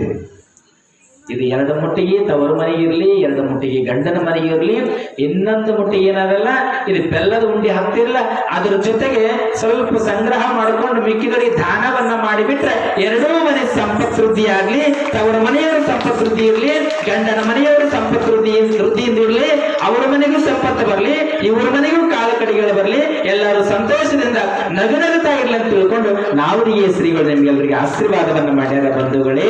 ಇದು ಸುಮ್ಮನೆ ಆಶೀರ್ವಾದ ಅಲ್ಲ, ಸಂಪತ್ತಿನ ಆಶೀರ್ವಾದ, ಹಣ್ಣು ಹಂಪಲದ ಸಂಕೇತ. ಪುಣ್ಯ ಮಾಡಿದ್ರೆ ಎಷ್ಟು ಸಂತೋಷದಿಂದ ಎಷ್ಟು ವೈಭೋಗ ಇದೆಲ್ಲ ನೋಡಿದ್ರೆ. ಹಂಗ ಮಲ್ಲಮ್ಮ ಯಾರ್ಯಾರ ಕಣ್ಣಿಗೆ ಕಂಡ್ರೆ ತನ್ನ ಗುಡಿಸಲೊಳಗೆ ಬಂದು ಹಾಗೆ ಕಳಿಸುತ್ತಿರಲಿಲ್ಲ ಮಲ್ಲಮಾಂಬೆ. ಅವರಿಗೊಂದಿಷ್ಟು ತನ್ನ ಕೈಯೊಳಗೆ ಏನಿರ್ತದ ಹುಡಿ ತುಂಬಿ ಕಳಿಸ್ತಿದ್ರು ಮಲ್ಲಮಾಂಬೆ. ಹೆತ್ತ ತಾಯಿಯ ರೂಪದೊಳಗೆ ನಿಮ್ಗೆಲ್ಲ ನಿನ್ನೆ ದಿನ ನಾವೆಲ್ಲ ಉಡಿ ತುಂಬುವಂತ ಕಾರ್ಯವನ್ನು ನಾವೆಲ್ಲ ನೋಡಿದೀವಿ.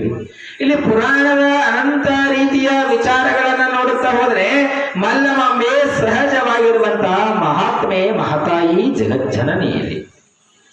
ಇಲ್ಲಿ ಆ ತಾಯಿಯ ಗುಣಗಾನವನ್ನ ಎಷ್ಟು ಮಾಡಿದ್ರು ಕಡಿಮೆ ಇಲ್ಲ. ಮನೆಯೊಳಗೆ ನೆಗಣ್ಣಿಯರ ಗಂಡಂದಿರು ಯಾರೂ ಸೇರುತ್ತಿಲ್ಲ. ನೋವಿನೊಳಗೆ ಉಳಿದುಕೊಂಡಾರೆ. ಒಂದು ದಿನ ಇಲ್ಲಿ ಯೋಮಯೋಗಿ ಸಹಿತವಾಗಿ ನಿನ್ನೆ ಇದನ್ನ ಎಲ್ಲಿ ಹೋಗಿದ್ದ? ಆ ಕಂಠಿಯ ಸರವನ್ನ ತೆಗೆದುಕೊಂಡು ಚಿತ್ರರಂಜನೆಯ ಬಳಿ ಹೋದಾಗ ಕಂಠಿ ಸರ ಆನಂದವಾಗಿ ನೋಡಬೇಕಂತ ತಿಳ್ಕೊಂಡು ಆ ಯೋಮಯೋಗಿಗೆ ಮರುಪಾನವನ್ನ ಕುಡಿಸ್ತಾಳೆ. ಸರಾಯಿ ಕುಡಿಸಿ ಮಂಚದ ಮೇಲೆ ಮಲಸ್ತಾಳೆ. ಮಲಸಿ ಏನ್ ಮಾಡುತ್ತಾಳೆ? ತನ್ನ ಕಂಠಿ ಸರ ನೋಡ್ಕೊಂತ ಕೂತಿರುತ್ತಾರೆ. ಇಲ್ಲಿ ಆ ಚಿತ್ರರಂಜನೆಯ ಸಹೋದರ ಮತ್ತು ಇಬ್ರು ಸೇರ್ಕೊಂಡು ನೋಡುತ್ತಿರ್ತಾರೆ. ಇಲ್ಲಿ ಯಾರು ಬರ್ತಾನಂದ್ರೆ ಹುಚ್ಚ ಬರಬರಟ್ಟಿ ಬರ್ತಾನ ಮನೆಗೆ. ಈ ಕಂಠಿಯ ಹಾರವನ್ನ ತೆಗೆದುಕೊಂಡು ಹೋಗ್ಬೇಕಂತ ತಿಳ್ಕೊಂಡು ಹುಚ್ಚ ಬರಮರೆಡ್ಡಿ ಬರ್ತಾನ. ಬರೋದ್ರೊಳಗ ಅವ್ರ ಮನೆ ಮುಂದೆ, ಅವ್ರ ಮನೆಯೊಳಗೆ ಒಂದು ಕರಡಿ ಇರ್ತದ. ಕರಡಿ ಮುಂದೆ ನಿಂತ್ಕೊಂಡು ನೋಡ್ಲಾಕತ್ತಿದ. ನಾ ಎಟ್ಟ ಚಂದ ಕಾಣಕತ್ತೀನಿ ಅಂತ ಹುಚ್ಚ ಬರಮರೆಡ್ಡಿ. ಒಂದು ದಿನವೂ ಕನ್ನಡಿಯ ಮುಂದೆ ನಿಂತಿಲ್ಲ.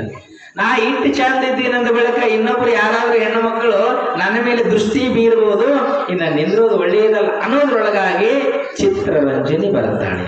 ಕಳ್ಳ ಬಂದಾನ ನಮ್ಮ ಮನೆಯೊಳಗ, ಕಳ್ಳ ಬಂದಾನಂತ ಹುಚ್ಚು ಬರಮರೆಡ್ಡಿಗೆ ಚಿತ್ರರಂಜನೆ ಹೇಳ್ತಾಳ. ಯಾವಾಗ ಹೇಳಿದಳು ಇಲ್ಲಿ ಹುಚ್ಚು ಬರಮರೆಡ್ಡಿ ಅಂತಾನ, ನಾನಲ್ಲ ಕಳ್ಳ, ಕಳ್ಳ ನಾನಲ್ಲ, ನಿನ್ನ ಮನೆಯೊಳಗ ಮಂಚದ ಮೇಲೆ ಮಲಗಿಕೊಂಡಾನಲ್ಲ ಅವನು ನಿಜವಾದ ಕಳ್ಳ. ಹಾಗಾದ್ರೆ ಯಾರು? ನಾನು ಯೋಮಯೋಗಿಯ ಮನೆತನದವರು ನಾವು ಅಂದಾಗ ಬರಮರೆಡ್ಡಿಗೆ ಅಣ್ಣ ತಮ್ಮರನ್ನದು ಗೊತ್ತಾಯ್ತು. ಅವಾಗ ಬರಮರೆಡ್ಡಿ ಮಾತಾಡ್ತಾನೆ ಚಿತ್ರರಂಜನಿ ಜೊತೆ. ಅದು ಕಂಠಿ ಸರ ತೆಗೆದುಕೊಂಡು ಬಂದಾರಲ್ಲ, ಅದು ಸಣ್ಣದೊಂದು ಪದಕ ಅಂತ ನಿನ್ನೆ ಹೇಳಿದ್ವಿ. ಅದಕ್ಕೆ ಅದು ಹಂಗ ಒಂದು ಹಾಕೊಂಡ್ರೆ ಚಂದ ಕಾಣಂಗಿಲ್ಲ. ಅದು ಮನೆಯೊಳಗೆ ಹೋಗಿ ಅದಕ್ಕೊಂದು ಸಣ್ಣ ಪದಕ ಹಾಕೊಂಡ್ಬಂದು ಕೊಡ್ತೀನಿ ಕೊಡುವಂತ ಆ ಸರ ಇಸ್ಕೊಂತಾನೆ ಹುಚ್ಚು ಬರಮರೆಡ್ಡಿ. ಯಾವಾಗ ಮತ್ತೆ ಇನ್ನೂ ಚಂದ ಕಾಣ್ತಾರ ಅಂದ ಬಳಿಕ ಆಸೆ ಹುಟ್ಟ್ಯಾದ ಚಿತ್ರರಂಜನೆಗೆ ಬಂಗಾರದ ಮೇಲೆ ವ್ಯಾಮೋಹ ಪಡೆದಂದ ಬಳಿಕ ಅದು ಕಟ್ಟಿ ಸರ್ ಕೊಟ್ಟಿಡ್ರಿ, ವಾಪಸ್ ಕೊಟ್ಟರು. ಹುಚ್ಚು ಬರಮರೆಡ್ಡಿ ಇನ್ನು ಏನೇ ಹೇಳಿದ್ರಲ್ಲ, ಇನ್ನು ಬರ್ತೀನಿ ನಿಮ್ ಜೊತೆ ಮಾತಾಡೋಕೆ ಸಮಯ ಇಲ್ಲ ಅಂದ. ಬರಮರೆಡ್ಡಿ ಎಲ್ಲಿಗೆ ಹೋದ? ಮನೆಗೆ ಹೊರಟು ಹೋದ. ಇಲ್ಲಿ ಯೋಮಯೋಗಿಗೆ ನಸೆ ಇಳಿತು, ಕುಡಿದಿರುವ ನಸೆ. ಯಾವಾಗ ಕುಡಿದಿರುವಂತ ನಸೆ ಹೇಳಿತು, ಇಲ್ಲಿ ಚಿತ್ರರಂಜನೆ ಮಾತಾಡ್ತಾಳೆ. ಬರಮರೆಡ್ಡಿ ಅಂತ ಬಂದಿದ್ದ, ನೀ ತಂದಿರುವ ಹಾರ ಮತ್ತೆ ಕಸ್ಕೊಂಡು ಹೋಗ್ಯಾನ, ಅದಿನ್ನು ಬರಂಗ್ ಕಾಣ್ತಿಲ್ಲ ಅಂದ್ರು ಚಿತ್ರರಂಜನಿ. ಒಂದು ಹಾರ ಹೋದರೆ ಏನಾಯ್ತು? ನಿನಗೇನು ಬೇಕು ಹೇಳು, ನಿನಗಾಗಿ ನಿನ್ನಲ್ಲಿ ನನ್ನ ಶರೀರ ಮುಡುಪದೆ. ನಿನಗೆ ಬೇಕಾದ ಕೊಡ್ತೀನಂತ. ಅದಕ್ಕೆ ಹೇಳ್ತೇನ್ರಿ, ಹೆಣ್ಣಿನ ಸಂಘ ಮಾಡ್ಬೇಕಾದ್ರೆ ಬಹಳ ವಿಚಾರಧಾರೆಗಳ ಬೇಕು. ಇಲ್ಲಿ ಮನೆಯಾಗ ಒಂದು ಹೆಣ್ಣು ಕಾಯ್ತದನ್ನುವಂತ ವಿಚಾರ ಬಹಳ ಇರಬೇಕು. ಮದುವೆ ಮಾಡಿಕೊಂಡಿ ಬಂದ ಬಳಿಕ ಇನ್ನೊಂದು ಹೆಣ್ಣಿನ ಸಂಘ ಅಷ್ಟು ಒಳಿತಲ್ಲ.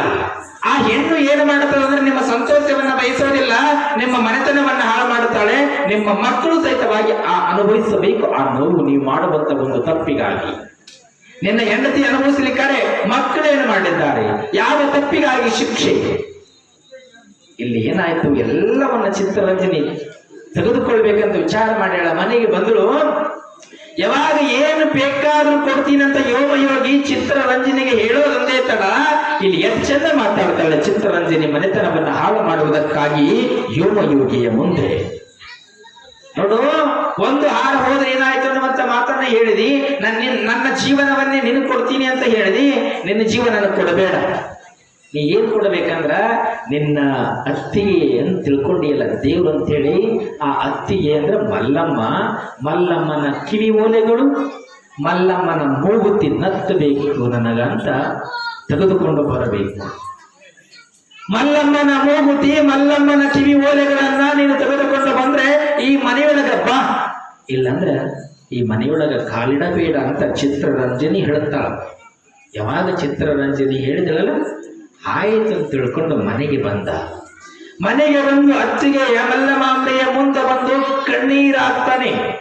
ಯೋಗಿ ಕಣ್ಣೀರಾಗ್ತಾನೆ. ಅಷ್ಟು ಸಾಮಾನ್ಯವಾದ ಮಾತಲ್ಲ. ಮಲ್ಲಮಾಂಬೆಯ ಮುಂದೆ ಬಂದು ನಿಂತುಕೊಂಡು ಮಾತನಾಡಲಿಕ್ಕೆ ಕಣ್ಣೀರಾಕತ್ತಿದ ಮಲ್ಲಮಾಂಬೆ ಅಂತಲ್ಲ, ಏನಾಯಿತಪ್ಪ ನಿನಗೆ, ಯಾಕೆ ಕಣ್ಣೀರು, ಯಾಕೆ ದುಃಖವನ್ನ ಮಾಡುತ್ತೀಯ? ದುಃಖ ಮಾಡಲು ನಿನಗೇನು ಕಷ್ಟ ಬಂದೊದಗಿದಂತ ತಿಳ್ಕೊಂಡು ದುಃಖವನ್ನ ಮಾಡುತ್ತಿ. ಮಲ್ಲಮಾಂಬಿ ಹೇಳಿದಾಗ ಯೋಗಿ ಮತ್ತೆ ಹೇಳ್ತಾನ, ಅತ್ತಿಗೆ ನೀನು ದೇವರು, ನನ್ನ ದೇವತೆಯ ಮುಂದೆ ನಾನು ಕೆಟ್ಟ ಕೃತ್ಯವನ್ನ ಮಾಡ್ತಾ ಇದ್ದೀನಿ, ಒಳ್ಳೆಯದಂತ ಮಾಡುತ್ತಿಲ್ಲ. ಕೆಟ್ಟ ಮಾತುಗಳಿಂದ ಏನಾದ್ರೂ ಒಂದು ಕೇಳ್ತೀನಿ ನಾನು ನಿನಗೆ. ಇಂಥ ಮೈದುನ ನಾನು ಕೆಟ್ಟ ಮೈದುನ. ಯಾವ ರೀತಿಯೊಳಗ ನಿನ್ನ ಮುಂದೆ ನಿಂತುಕೊಂಡು ಹ್ಯಾಂಗ ಮಾತಾಡ್ಲಿ? ಅತ್ತಿಗೆ ದೇವತೆ ಅಂತಾನೆ ಮಲ್ಲಮಾಂಬಿ. ಆ ಮನೆಯೊಳಗ ಮಲ್ಲಮ್ಮ ಮಾತ್ರ ಬಹಳ ಗೌರವ ಕೊಡುತ್ತಿದ್ದ, ಮಲ್ಲಮ್ಮನಿಗೆ ಮಾತ್ರ ನಮಸ್ಕಾರ ಮಾಡುತ್ತಿದ್ದ. ಅಷ್ಟು ಪ್ರೇಮದಿಂದ ಮಲ್ಲಮಾಂಬಿಯ ಜೊತೆ ಯೋಗಿ ಉಳಿದುಕೊಂಡಿದ್ದ. ಇಲ್ಲಿ ಹಿಂಗ ಯಾವಾಗ ದುಃಖ ಮಾಡ್ಲಾಕತ್ತಿದ, ಹೆಂಗ ಕೇಳಬೇಕಂದ, ನೋಡಪ್ಪ ನಿನಗಾಗಿ ನನ್ನ ಜೀವನವನ್ನೇ ಕೊಡ್ತೀನಿ, ನನ್ನ ಜೀವ ಹೋದ್ರೂ ಪರವಾಗಿಲ್ಲ, ಕೊಡ್ತೀನಿ ಏನು ಬೇಕು ಕೇಳಂತಾಳೆ ಮಲ್ಲಮಾಂಬೆ. ಮೈದನನ ಮೇಲೆ ಅಷ್ಟ ಪ್ರೇಮ, ಅಷ್ಟು ಅಕ್ಕರೆ ಮಲ್ಲಮಾಂಬೆಗೆ. ಏನು ಬೇಕು ಕೇಳು ಕೊಡ್ತೀನಿ ಅಂದಾಗ ಬಾಸೆ ತಗೊಂಡ ಮಲ್ಲಮಾಂಬೆಯ ಮುಂದ.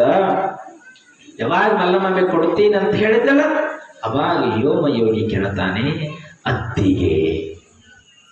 ಅತ್ತಿಗೆ ನಿನ್ನ ಮೂಗುತಿ, ನಿನ್ನ ಕಿವಿ ಓಲೆಯನ್ನ ನನಗೆ ಕೊಡಬೇಕು. ನನ್ನ ಚಿತ್ರರಂಜನೆ ಕೇಳಿದ್ದಾಳೆ, ಆ ಚಿತ್ರರಂಜನೆಗೆ ನಾನು ತೆಗೆದುಕೊಂಡು ಹೋಗಿ ಕೊಡಬೇಕು. ಆದ್ರೆ ಅಲ್ಲಿ ಇಲ್ಲಿ ಅಂತ ಸುಳ್ಳು ಹೇಳ್ತಿದ್ದಿಲ್ಲ ಯೋಗಿ, ಇದ್ದ ವಿಷಯ ಇದ್ದ ಹಾಗೆ ಹೇಳ್ತಿದ್ದ, ನೇರವಾಗಿ ಹೇಳ್ತಿದ್ದ. ಯಾವಾಗ ನಿನ್ನ ಮೂಗುತಿ ಮತ್ತೆ ಕಿವಿ ಓಲೆಯನ್ನ ನಾನು ಚಿತ್ರರಂಜನೆಗೆ ಕೊಡಬೇಕನ್ನುವಂತ ಮಾತು ಯೋಗಿ ಯಾವಾಗ ಹೇಳಿದ, ಮಲ್ಲಮಾಂಬಿ ಎಷ್ಟು ಚಂದ ಹೇಳ್ತಾಳಪ್ಪ. ಆಯ್ತು, ನೀನು ಚಿತ್ರರಂಜನೆಗೆ ಕೊಡ್ತಿ ಅಂದ ಬಳಿಕ ಕೊಡು. ಆದರೆ ನಾನೊಂದು ಮಾತು ನಿನಗೆ ಹೇಳ್ತೀನಿ, ನನ್ನ ಮಾತು ಕೇಳುವುದಾದರೆ ನನ್ನ ಮೂಗುತಿಯನ್ನ, ನನ್ನ ಓಲೆಗಳನ್ನ ನಾನು ಕೊಡ್ತೀನಿ, ಇಲ್ಲಂದ್ರೆ ಕೊಡುವುದಿಲ್ಲ ಅಂತಾಳೆ ಮಲ್ಲಮಾಂಬೆ. ಒಟ್ಟಾರೆಯಾಗಿ ಮೂಗುತಿ ಬೇಕಾಗ್ಯದ, ಓಲೆ ಬೇಕಾಗ್ಯದ, ಚಿತ್ರರಂಜನೆಗೆ ಕೊಡುವುದಕ್ಕಾಗಿ ಅಂದ ಬಳಿಕ ಇಲ್ಲಿ ಯಾವುದೇ ಮಾತುಗಳಿಗೆ ಎದುರು ಮಾತಾಡ್ತಾನೆ ಯೋಗಿ. ಅತ್ತಿಗೆ ನೀ ಹೇಳಿರುವಂತ ಮಾತುಗಳು ನನಗೆ ವೇದ ವಾಕ್ಯಗಳಿದ್ದಾವೆ, ನೀ ಹೇಳಿದ ಮಾತು ನಾ ಕೇಳ್ತೀನಿ, ಏನು ನಿನ್ನ ಮಾತು ಹೇಳು. ಯಾವಾಗ ಹೇಳಿದ ಯೋಗಿ ಆಯ್ತು ಅಂತ ಸಂತೋಷ ಆಯ್ತು ಮಲ್ಲಮಾಂಬೆಗೆ. ಮಾತು ಬಹಳ ಕಾರಾದ, ಅನ್ಯತೆ ಯಾರು ಭಾವಿಸಬೇಡ್ರಿ ಬಂಧುಗಳೇ. ಇಲ್ಲಿ ಪುರಾಣಕ್ಕನುಸಾರವಾಗಿರುವಂತ ಮಾತುಗಳನ್ನ ಹೇಳ್ತೀನಿ ಬಂಧುಗಳೇ. ಇಲ್ಲಿ ಯಾವಾಗ ಮಲ್ಲಮಾಂಬೆಯ ಮಾತಿಗೆ ಒಪ್ಪಿಕೊಂಡ ಯೋಗಿ ಮಲ್ಲಮಾಂಬೆ ಹೇಳ್ತಾರೆ ಎಷ್ಟು ಚಂದ ನೋಡಪ್ಪ, ಚಿತ್ರರಂಜನೆಗೆ ನನ್ನ ಕಿವಿ ಓಲೆಗಳನ್ನ, ಮೂಗುತಿಗಳನ್ನ ಕೊಡ್ತಿ ಅಂದ ಬಳಿಕ ಹೆಂಗೆ ಕೊಡಬೇಕು? ಕೊಡೋದಕ್ಕೂ ಒಂದು ಪದ್ಧತಿ ಅದ. ನೀನು ಆ ಮನೆಯೊಳಗ ಮಂಚದ ಮೇಲೆ ಕುಳಿತುಕೊಳ್ಳಬೇಕು. ನೀನು ರೂಮಿನೊಳಗ, ನಿಮ್ಮಿಬ್ಬರ ರೂಮ್ ಏನದಲ್ಲ, ಆ ರೂಮಿನೊಳಗ ನಿನ್ನ ಮಂಚದ ಮೇಲೆ ನೀನು ಕುಳಿತುಕೊಳ್ಳಬೇಕು. ನೀನು ಮಂಚದ ಮೇಲೆ ಕುಳಿತುಕೊಂಡಾಗ ನಿನ್ನ ಸುತ್ತೋಲೆಯಾಗಿ 2 ಸುತ್ತು ಪ್ರದಕ್ಷಿಣೆ ಹೆಂಗಾಗ್ಬೇಕಂತಂದ್ರೆ ಚಿತ್ರರಂಜನೆ ಬೆತ್ತಲೆಯಾಗಿ ಹಾಕಬೇಕು. 2 ಸುತ್ತು 2 ಸುತ್ತು ಬೆತ್ತಲೆಯಾಗಿ ಚಿತ್ರರಂಜನೆ ಸುತ್ತ ಹಾಕಬೇಕು. ಸುತ್ತ ಹಾಕುವಂತ ಸಂದರ್ಭದೊಳಗೆ ನೇರವಾಗಿ ದೃಷ್ಟಿಯಿಂದ ಆಕೆಯನ್ನೇ ನಿನ್ನೆರಡು ಕಣ್ಣುಗಳು ನೋಡುತ್ತಿರಬೇಕು. ನೋಡುವಂತಹ ಸಂದರ್ಭದೊಳಗ ಆ ಚಿತ್ರರಂಜನೆ ಹೆಂಗ ಬೇಡಬೇಕಂದ್ರ ಮುಂದವಾಗಿ ನನಗೆ ಓಲೆ ಕೊಡು, ಆ ಮೂಗುತಿ ಕೊಡು ಅಂತ ಹಿಂಗ್ ಕೈಯೊಡ್ಡಿ ಬೇಡಬೇಕು ಬೆತ್ತಲೆಯಾಗಿ. ಈ ಮಾತಿಗೆ ಒಪ್ಪಿಕೊಂಡ್ರೆ ನನ್ನ ಮೂಗುತಿ ಓಲೆ ತೆಗೆದುಕೊಂಡು ಹೋಗು ಅಂತ ತಿಳ್ಕೊಂಡು ಮಲ್ಲಮಾಂಬಿ ಬಿಚ್ಚಿಕೊಟ್ಟಳಮ್ಮ. ಯಾವಾಗ ಬಿಚ್ಚಿ ಕೊಡೋದು ಅಂದ್ರೆ ತಡ ಮೂಗುತಿ ಓಲೆಗಳು ಅಲ್ಲಿಂದಿರ್ಲಿಲ್ಲ. ಇಲ್ಲಿ ವ್ಯಾಮೋಹ ಬೆಳೆದ ಚಿತ್ರರಂಜನೆಯ ಒಂದು ಹೆಣ್ಣಿನ ಮೋಹಕ್ಕಾಗಿ ಒಳಗಾಗಿದ್ದಾನೆ. ಹೆಣ್ಣಿನ ಮೋಹಕ್ಕಾಗಿ ಒಳಗಾಗಿದ್ದಾನೆ ಅಂದ ಬಳಿಕ ಯಾರ ಅಂಜಿಕೆ ಇರೋದಿಲ್ಲ, ಯಾರ ಭಯವೂ ಇರೋದಿಲ್ಲ, ಯಾರು ಏನು ಹೇಳಿದ್ರು ಕೇಳುವಂತ ಪ್ರಸಂಗದೊಳಗ ಪುರುಷ ಇರುವುದಿಲ್ಲ ಬಂಧುಗಳೇ. ಎಟ್ಟು ಹೇಳಿದ್ರೆ ಹೇಳಿ ನೋಡೋಣ ಏನು ಮಾಡ್ತಾರೆ ಹೇಳುವಂತ ರೀತಿ ಒಳಗಿರ್ತಾರೆ. ಇಲ್ಲಿ ಯೋಮ ಯೋಗಿ ಹಂಗೆ ಉಳ್ಕೊಂಡ. ಬಂಗಾರ ಓಲೆಗಳು ಮೂಗುತಿ ಯಾವಾಗ ಬಂತು ಓಡಿ ಹೋಗಿ ತನ್ನ ರೂಮಿನೊಳಗೆ ಕುಳಿತುಕೊಳ್ಳೋದಂತೆ ತಡ ಆ ಮೂಗುತಿ ಓಲೆಗಳನ್ನ ಚಿತ್ರರಂಜನೆಗೆ ಹಿಂಗ ತೋರಿಸಿದ ಕೈಯೊಳಗ. ಹಿಂಗ ತೋರಿಸಿದ ತಕ್ಷಣದೊಳಗ ಕೈಯಾಗಿ ಹಿಂಗ ತೆಗೆದುಕೊಳ್ಳೋದಕ್ಕೆ ಚಿತ್ರರಂಜನೆ ಹೋದಳು. ಇಲ್ಲಿ ಯೋಮಯೋಗಿ ಅಂತಾನೆ, ಹಾಗೆ ಕೊಡುವುದಿಲ್ಲ ಇವನ್ನ. ನಮ್ಮ ಅತ್ತಿಗೆ ಒಂದು ಮಾತು ಹೇಳಿದ್ದಾಳೆ, ನನ್ನ ದೇವತೆ ಒಂದು ಮಾತು ಹೇಳ್ಯಾಳೆ. ಆ ಮಾತನ್ನ ನೀ ಕೇಳಿದ್ರೆ ಮಾತ್ರ ಈ ಓಲೆಯನ್ನ, ಈ ಮೂಗುತಿಯನ್ನ ನಾ ಕೊಡುತ್ತೀನಿ ನಿನಗ. ಮಂಚದ ಮೇಲೆ ಕೂತ್ಕೊಂಡ ನೀನು ನನ್ನ ಸುತ್ತು ಉರಿದು 2 ಸುತ್ತು ಬೆತ್ತಲೆಯಾಗಿ ಪ್ರದಕ್ಷಿಣೆ ಹಾಕಬೇಕು. ಕೈ ಒಡ್ಡಿ ಹಿಂಗ ಬೇಡಬೇಕು ನನ್ನ ಮುಂದೆ ಅಂದಾಗ ಕೊಡ್ತೀನಿ ಅಂದ ಯೋಮಯೋಗಿ. ನಗತಳ ಚಿತ್ರರಂಜನೆ.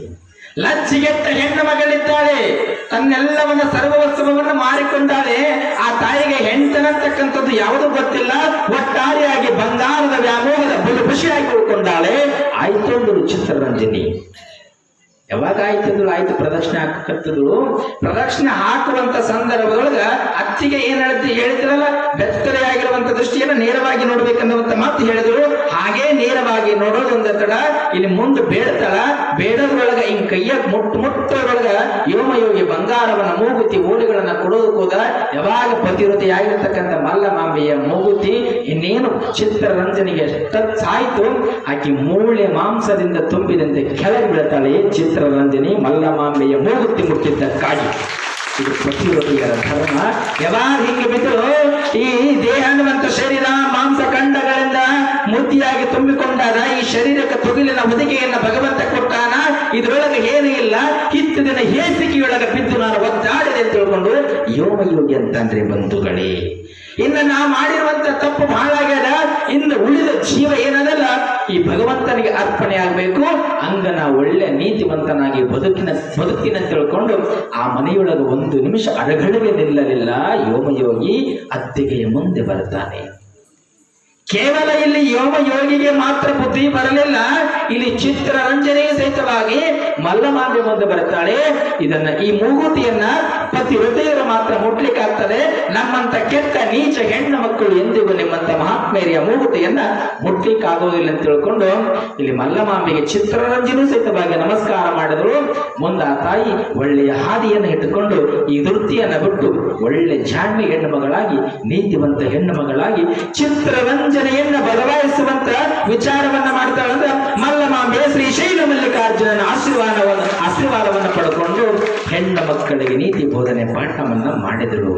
ದಾರಿ ತಪ್ಪಿದ ಹೆಣ್ಣು ಮಕ್ಕಳನ್ನ ಸರಿಯಾದ ಹಾದಿಗೆ ತೆಗೆದುಕೊಂಡ ಬಂದಳು.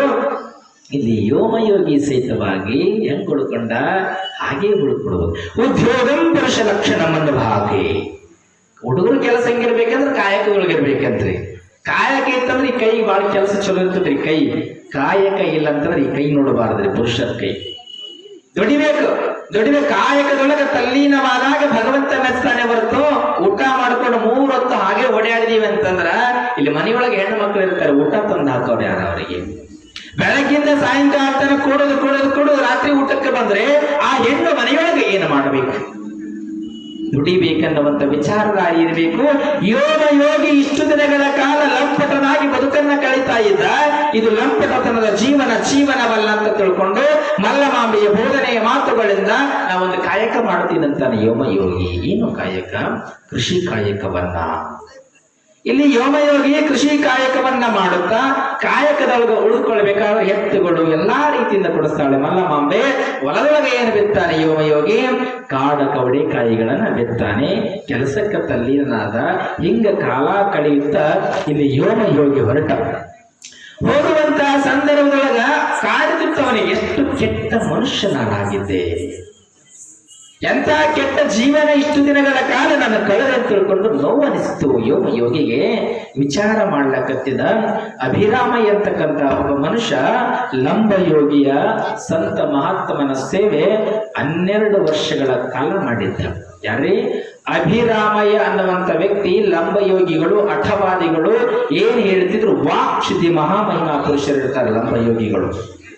ಅವರ ಸೇವೆಯನ್ನ ಅಭಿರಾಮಯ್ಯ ಅಂತಕ್ಕಂಥವರು 12 ವರ್ಷ ಸೇವಾ ಮಾಡಿರ್ತಾರೆ. 12 ವರ್ಷದ ಸೇವಾ ಫಲದಿಂದ ಇಲ್ಲಿ ಅಭಿರಾಮಯ್ಯನಿಗೆ ಲಂಬಯೋಗಿಗಳು ಹೇಳ್ತಾರೆ ಏನಂತ? ನಾನಿನ್ನ ಹೋಗುವಂತ ಸಮಯ ಆಗಿದೆ, ನಾನಿನ್ನು ಹೋಗುವಂತ ಸಮಯ ಆಗಿದೆ. ಏನೆಲ್ಲ ವಿದ್ಯೆಯನ್ನ ನನ್ನ ಜೊತೆ ಇಟ್ಟುಕೊಂಡು ಹೋದ್ರೆ ವಿದ್ಯೆಗೆ ಅವಮಾನ. ವಿದ್ಯೆ ಕಲ್ತಿರ್ತಕ್ಕಂಥವ್ರು ಹೆಂಗಿರ್ಬೇಕಂತಂದ್ರೆ ಮಕ್ಕಳಿಗೆ ದಾರಿ ಇರಬೇಕಂತ ಗುರುಗಳಾಗಿರ್ತಕ್ಕಂಥವ್ರು.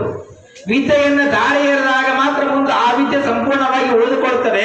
ತನ್ನೊಳಗೆ ತಾನು ವಿದ್ಯೆ ಇಟ್ಟುಕೊಂಡು ಮಣ್ಣಾಗಿ ಹೋದ ಅಂತಂದ್ರೆ ಅವರ ಜೊತೆ ವಿದ್ಯೆ ಮಣ್ಣಾಗಿ ಹೋಗ್ತದೆ. ಈ ವಿದ್ಯೆ ಹೋಗ್ತಾನೆ ಅಂತ ತಿಳ್ಕೊಂಡು ಅಭಿರಾಮಯ್ಯ 12 ವರ್ಷ ಸೇವಾ ಮಾಡಿದ.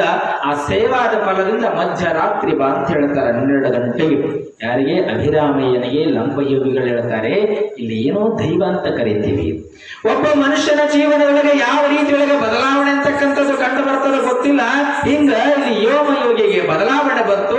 ಇವರು ಮಾತನಾಡುವಂತ ಮಾತುಗಳು ಮಧ್ಯರಾತ್ರಿ ಇಲ್ಲಿ ಕೇಳಿಸಿಕೊಂಡ. ಯಾರು? ಯೋಗಿ.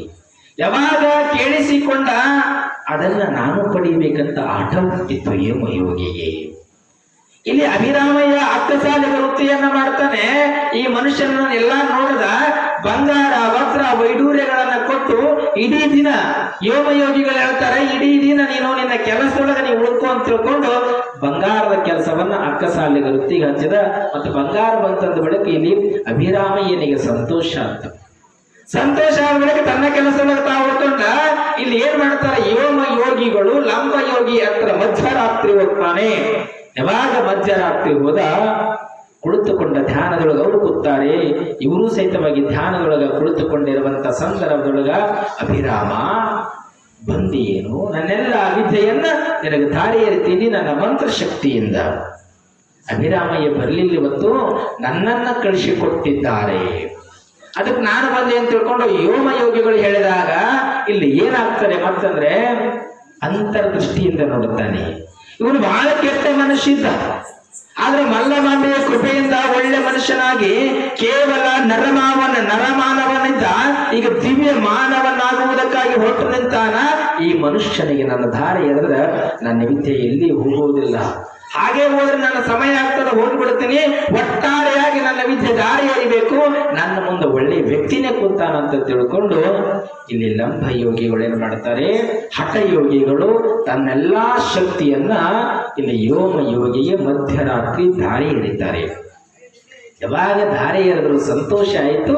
ಆ ವಿದ್ಯೆಯನ್ನ ಸಂಪತ್ತನ್ನ ತೆಗೆದುಕೊಂಡು ಬಂದ ಯಾರ ಬಳಿ ಬರ್ತಾರೆ ಮೊದಲು ಅಂತಂದ್ರೆ ಯೋಗಿಗಳು ಇಲ್ಲಿ ಅಭಿರಾಮಯ್ಯನ ಬಳಿ ಬರ್ತಾರೆ.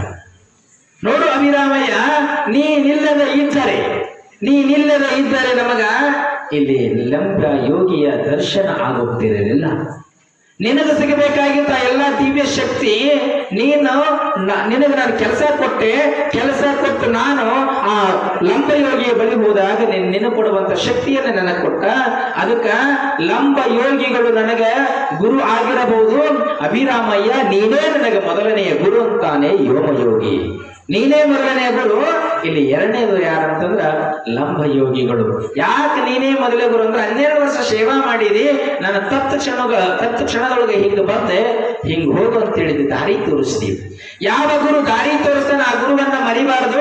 ಅದಕ್ಕೆ ನನ್ನ ವಚನಾಂಕಿತಗಳನ್ನೇನಾದ್ರೂ ಬರೆದ್ರೆ ನನ್ನ ಅಂಕಿತ ನಾಮವನ್ನ ಏನಂತ ಇಟ್ಕೊಳ್ತೀನಿ ಅಂತಂದ್ರ ವಿಶ್ವದ ಅಭಿರಾಮ ಅಂತ ಯೋಗಿ ಅಂಕಿತ ನಾಮವನ್ನ ಇಟ್ಟುಕೊಂಡ ಅದಕ್ಕೆ ವಿಶ್ವದ ಅಭಿರಾಮನ ಹೆಸರು ಅಜರಾಮರವಾಗಿ ಉಳ್ಕೊತ್ತು ಬಂಧುಗಳೇ. ಯಾಕಂದ್ರ ಅಂಕಿತ ನಾಮ ಯೋಗಿ ಅಂಕಿತ ನಾಮ ಏನಂತಂದ್ರ ವಿಶ್ವದ ಅಭಿರಾಮ ಅಂತಕ್ಕಂಥ ಅಂಕಿತ ನಾಮ. ಇಂಥ ಅನಂತ ರೀತಿಯ ಪವಾಡಗಳು ಯಾರಿಂದ ಬಂದು ಒದಗಿತಂದ್ರೆ ಇಲ್ಲಿ ಮಲ್ಲಮಾಂಬೆ. ಮಲ್ಲಮಾಂಬೆ ಒಟ್ಟಾರೆಯಾಗಿ ನಿಮ್ಮ ಗಂಡಂದಿರನ್ನ ಸರಿ ಮಾಡ್ತೀನಿ ಅನ್ನುವಂತ ಮಾತು ಕೊಡ್ತಿದ್ರು ಅಂದ ಹೇಳಿದಂಗ ಇಲ್ಲಿ ಮನೆ ಹೊಂದಿಕೊಂಡು ಹೋಗುವಂತೆ ಒಳ್ಳೆಯ ಸಂಸ್ಕೃತ ಮಾತುಗಳನ್ನ ವಿಚಾರಧಾರೆಯ ಮಾತನ್ನ ಹೇಳುತ್ತಾ ಮಲ್ಲಮಾಂಬೆಯ ಮನೆತನವನ್ನೇ ಬೆಳಗಿಸಿದಳು ಅಂತಕ್ಕಂಥ ಮಾತನ್ನ ಎಲ್ಲ ಹೇಳುತ್ತೆ.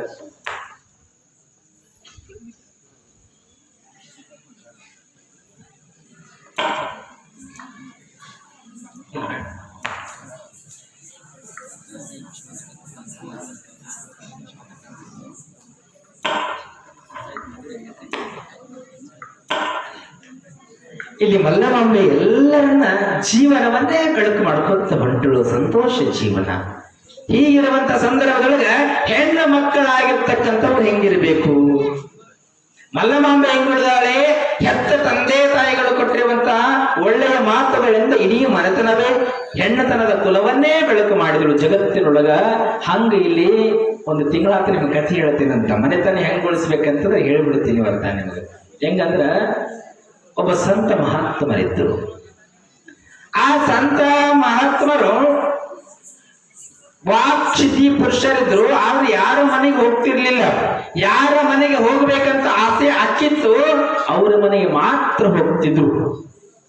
ಈ ಸಂತರು ಯಾವಾಗ ಅವ್ರ ಮನೆಗೆ ಹೋಗ್ತಿದ್ರಲ್ಲ, ಹೋಗುವಂತಹ ಸಂದರ್ಭ ಇಲ್ಲಿ ಏನಾಗಿತ್ತು ಅಂದ್ರ ಒಬ್ಬ ಸಣ್ಣ ವಯಸ್ಸಿನ ಹೆಣ್ಣು ಮಗಳು ಬಂಧುಗಳೇ, ಕೇವಲ 25 ವರ್ಷದ ಹೆಣ್ಣು ಮಗಳು. ಈ 25 ವರ್ಷದ ಹೆಣ್ಣು ಮಗಳು ಏನು ಮಾಡಿದ್ರು? ಮನೆ ಮುಂದೆ ಮುಸುರಿ ತಿಕ್ಲಾಕತ್ತಿದ್ರು. ಈ ಸಂತ ಮಹಾತ್ಮರು ಆ ಹೆಣ್ಣು ಮಗಳ ಮನೆಯ ಮುಂದೆ ಬಂದು ನಿಂತುಕೊಂಡ್ರು. ಆ ಹೆಣ್ಣು ಮಗಳು ಯಾವುದೇ ವಿಚಾರ ಮಾಡ್ಲಿಲ್ಲ ಬಂಧುಗಳು, ಹಿಂದೆ ನೋಡಲಿಲ್ಲ, ಮುಂದೆ ನೋಡ್ಲಿಲ್ಲ. ಯಪ್ಪ ಮಹಾತ್ಮರೇ ಮನೆಯೊಳಗೆ ಪಾದ ಹಾಕ್ರಿ ಅಂದ್ರು. ನಿಮ್ಮವ್ರ ಮನೆ ಮುಂದೆ ಯಾರಾದ್ರೂ ಬಂದ್ರೆ ಅತ್ತ ಸರಳ ನಾವು ಮನೆ ಮುಂದೆ ನಿಂತ ಸ್ವಾಮಿಗಳು ಮನೆಯೊಳಗೆ ಕರ್ಕೋಬಹುದಂತ್ರಿ ಬಂಧುಗಳು. ನಾವೇನಂತ ಕೇಳ್ತೀವಿ, ಯಾರಪ್ಪ ನೀನ್ ಎಲ್ಲಿಂದ ಬಂದಿ, ಏನು ಕುಲ ಗೋತ್ರ ಅಡ್ರೆಸ್ ಕೇಳ್ತೀವಿ ನಾವೆಲ್ಲ. ಗುರುತಿಲ್ಲ, ಪರಿಚಯವಿಲ್ಲ ಹೆಣ್ಣು ಮಗಳಿಗೆ ಮನೆಯೊಳಗೆ ಕರ್ಕೊಳ್ಳೋದ್ರ ಜೊತೆಗಾಗಿ ಯಪ್ಪ ನೀವು ಒಂದಿಷ್ಟು ಸ್ನಾನ ಮಾಡ್ರಿ ಅಂತ ಹೇಳ್ತಾಳ. ಅದಕ್ಕಿಂತ ಮುಂಚೆ ಯಾರಿಗೆ ಸ್ನಾನ ಕೊಟ್ಟಾಳ? ಮಾವು ಸ್ನಾನ ಮಾಡಿಸಿ ಲಿಂಗ ಪೂಜೆ ಮಾಡಕ್ ಕುಂದ್ರಿಸಾಳ. ಮಾವು ಜಾಗಿಲ್ಲ. ಮಾವನವರು ಲಿಂಗ ಪೂಜೆ ಮಾಡ್ಲಕತ್ತಾರ. ಈ ಹೆಣ್ಣು ಮಗಳು ಇವ್ರು ಸ್ನಾನ ಕೊಟ್ಟರು. ಇನ್ನೊಂದು ರೂಮ್ ಇತ್ತು, ಅವರಿಗೆ ದೇವರ ಪೂಜೆ ಅಂತ ಎಲ್ಲ ರೀತಿಯಿಂದ ಅನುಕೂಲ ಮಾಡಿ ಸ್ನಾನ ಆದ ಬಳಿಕ ಚಾಪೆ ಹಾಕಿದಳು, ಮಣಿ ಕೊಟ್ಟಳು, ತುಂಬಿದ ಬಿಂದಿಗೆ ನೀರು ಕೊಡ್ತಾಳೆ, ಲಿಂಗ ಪೂಜೆ ಮಾಡ್ಕೊಳ್ಳಕ್ ಹೇಳಿದ್ರು. ಎಲ್ಲಾ ರೀತಿಯಿಂದ ಲಿಂಗ ಪೂಜೆ ಎಲ್ಲ ಮುಗಿತು. ಮುಗಿದ ಬಳಿಕ ಮತ್ತೆ ಪ್ರಸಾದ ಬಡಿಸ್ಬೇಕಲ್ಲ, ತಾಯಿ ಪ್ರಸಾದ ಬಡಿಸಿದಳು. ಇಲ್ಲಿ ಪ್ರಸಾದ ಆಯ್ತು. ಯಾವಾಗ ಪ್ರಸಾದ ಆಯ್ತು, ಪ್ರಸಾದ ಆದ ಬಳಿಕ ಮನೆಯೊಳಗ ಜೋಕಾಲಿ ಉಯ್ಯಾಲೆ ತೊಟ್ಟಲಿತ್ರಿ ಬಂಧುಗಳೇ. ನಾವು ನಾಗರ ಪಂಚಮಿ ಒಳಗ ಆಗ್ತೀವಿಲ್ಲ, ಹಂಗ ಉಯ್ಯಾಲೆ ತೊಟ್ಟಲಿತ್ತು. ಅದ್ರೊಳಗ ಕುಂದ್ರಿಸ್ತಾಳೆ ಸಂತನನ್ನ. ಅದ್ರೊಳಗ ಕುಂತ್ರ ಬಳಿಕ ಮತ್ತ ಒಂದಿಷ್ಟು ಎಲೆ ಅಡಿಕೆ ಕೊಡ್ಬೇಕನ್ನಿಸ್ತದ. ಎಲೆ ಅಡಿಕೆ ಕೊಟ್ಟರು. ಎಲೆ ಅಡಿಕೆ ತಿನ್ಲಾಕ್ ಕರ್ತಿದ್ರು ಸ್ವಾಮಿಗಳು. ಈ ಸಂತರೇನು ಎಲೆ ಅಡಿಕೆ ತಗೊಂಡ್ರು. ಇಲ್ಲಿ ಮಾವನ್ ಲಿಂಗ ಪೂಜೆ ಮುಗುದಲ್ಲಿನ ನಡೆದದ. ಆದ್ರೆ ಈ ಒಬ್ಬ ಸಂತರು ಎಷ್ಟು ಚಂದ ಮಾತಾಡ್ತಾಳೆ. ಯವ್ವ ನಿಮ್ ಜೊತೆ ಒಂದಿಷ್ಟು ಮಾತಾಡ್ಬೇಕಂತ ನನಗೆ ಆಸೆ ಆಗ್ಯದವ, ಮಾತಾಡಬಹುದೇ ನಾನು ಅಂದಾಗ ಹೆಣ್ಮಗಳು ಅಂತಾಳೆ, ಯಪ್ಪ ಮಾತಾಡ್ರಿ ಅಂದ್ರು. ಯಾವಾಗ ಮಾತಾಡ್ರಿ ಅಂದಾಗ, ಯವ್ವ ಹೆಣ್ಮಕ್ಳ ವಯಸ್ಸು ಕೇಳಬಾರ್ದು, ಗಂಡ ಮಕ್ಕಳ ಪಗಾರ ಕೇಳಬಾರ್ದು ಸಂತರು ಹೇಳಿದ್ರು. ಯಪ್ಪ ಮಹಾತ್ಮರಾದ ಬಳಿಕ ನಾನು ನಿಮ್ಮ ಜೊತೆ ಮಾತಾಡೋದಕ್ಕೆ ಯಾಕೆ ಚಿಂತೆ ಮಾಡ್ತೀರಪ್ಪ, ನಿಮ್ಗೆ ಏನ್ ಬೇಕು ಕೇಳ್ರಿ ಅಂದ್ರೆ ಹೆಣ್ಮಗಳು. ಯವ್ವ ಇಂಥ ಒಂದು ಸಂಸ್ಕಾರ ಭಗವಂತ ಕೊಟ್ಟಾನ ನಿನಗ, ಎಷ್ಟು ಚಂದ ಸಂಸ್ಕಾರ ಅದ ನಿನಗ, ಅದಕ್ಕ ನಿನಗೆ ವಯಸ್ಸು ಎಷ್ಟವ ಅಂತ ಕೇಳಿದ್ರು. ಯಾವಾಗ ವಯಸ್ಸು ಎಷ್ಟಂದ್ರಲ್ಲ, ಆ ಮಹಾತ್ಮರಿಗೆ ಹೇಳ್ತಾಳ ಸಂತರಿಗೆ ಹೆಣ್ಣು ಮಗಳು, ಯಪ್ಪ ಕೇವಲ ನನಗೊಂದು 10 ವರ್ಷ ವಯಸ್ಸದ ನೋಡೋದ್ರು. ಯಾವಾಗ 10 ವರ್ಷ ವಯಸ್ಸಂದ್ರು ಸ್ವಾಮಿಗಳಿಗೆ ಆಶ್ಚರ್ಯ ಆಯ್ತು. ಮಾವಲಿಂಗ ಪೂಜೆ ಕುಂತಾನ, ಮಾವಲಿಂಗ ಪೂಜೆ ಮುಗುದಿಲ್ಲ. ಅಲ್ಲಿ ನಿನಗೆ 10 ವರ್ಷವ ಒಪ್ಕೊಂತೀವಿ, ಮತ್ತೆ ನಿನ್ನ ಗಂಡ ವಯಸ್ಸೆಟ್ಟು ಮತ್ತೆ ಅನುಮಾನ ಬಂದಿರಿ. 10 ವರ್ಷಕ್ಕ ಯಾವುದೇ ಹೆಣ್ಣು ಮಗಳು ಮನೆತನವನ್ನ ನಡೆಯೋದಕ್ಕೆ ಹೋಗೋದಿಲ್ರಿ ಬಂಧುಗಳು. ಕಾರಣ ಓದುವಂತ ಅಭ್ಯಾಸ ಇರ್ತದೆ, ಹೌದಿಲ್ಲ, ಸ್ಕೂಲಿಗೆ ಹೋಗ್ತಾವ ಮಕ್ಕಳೆಲ್ಲ.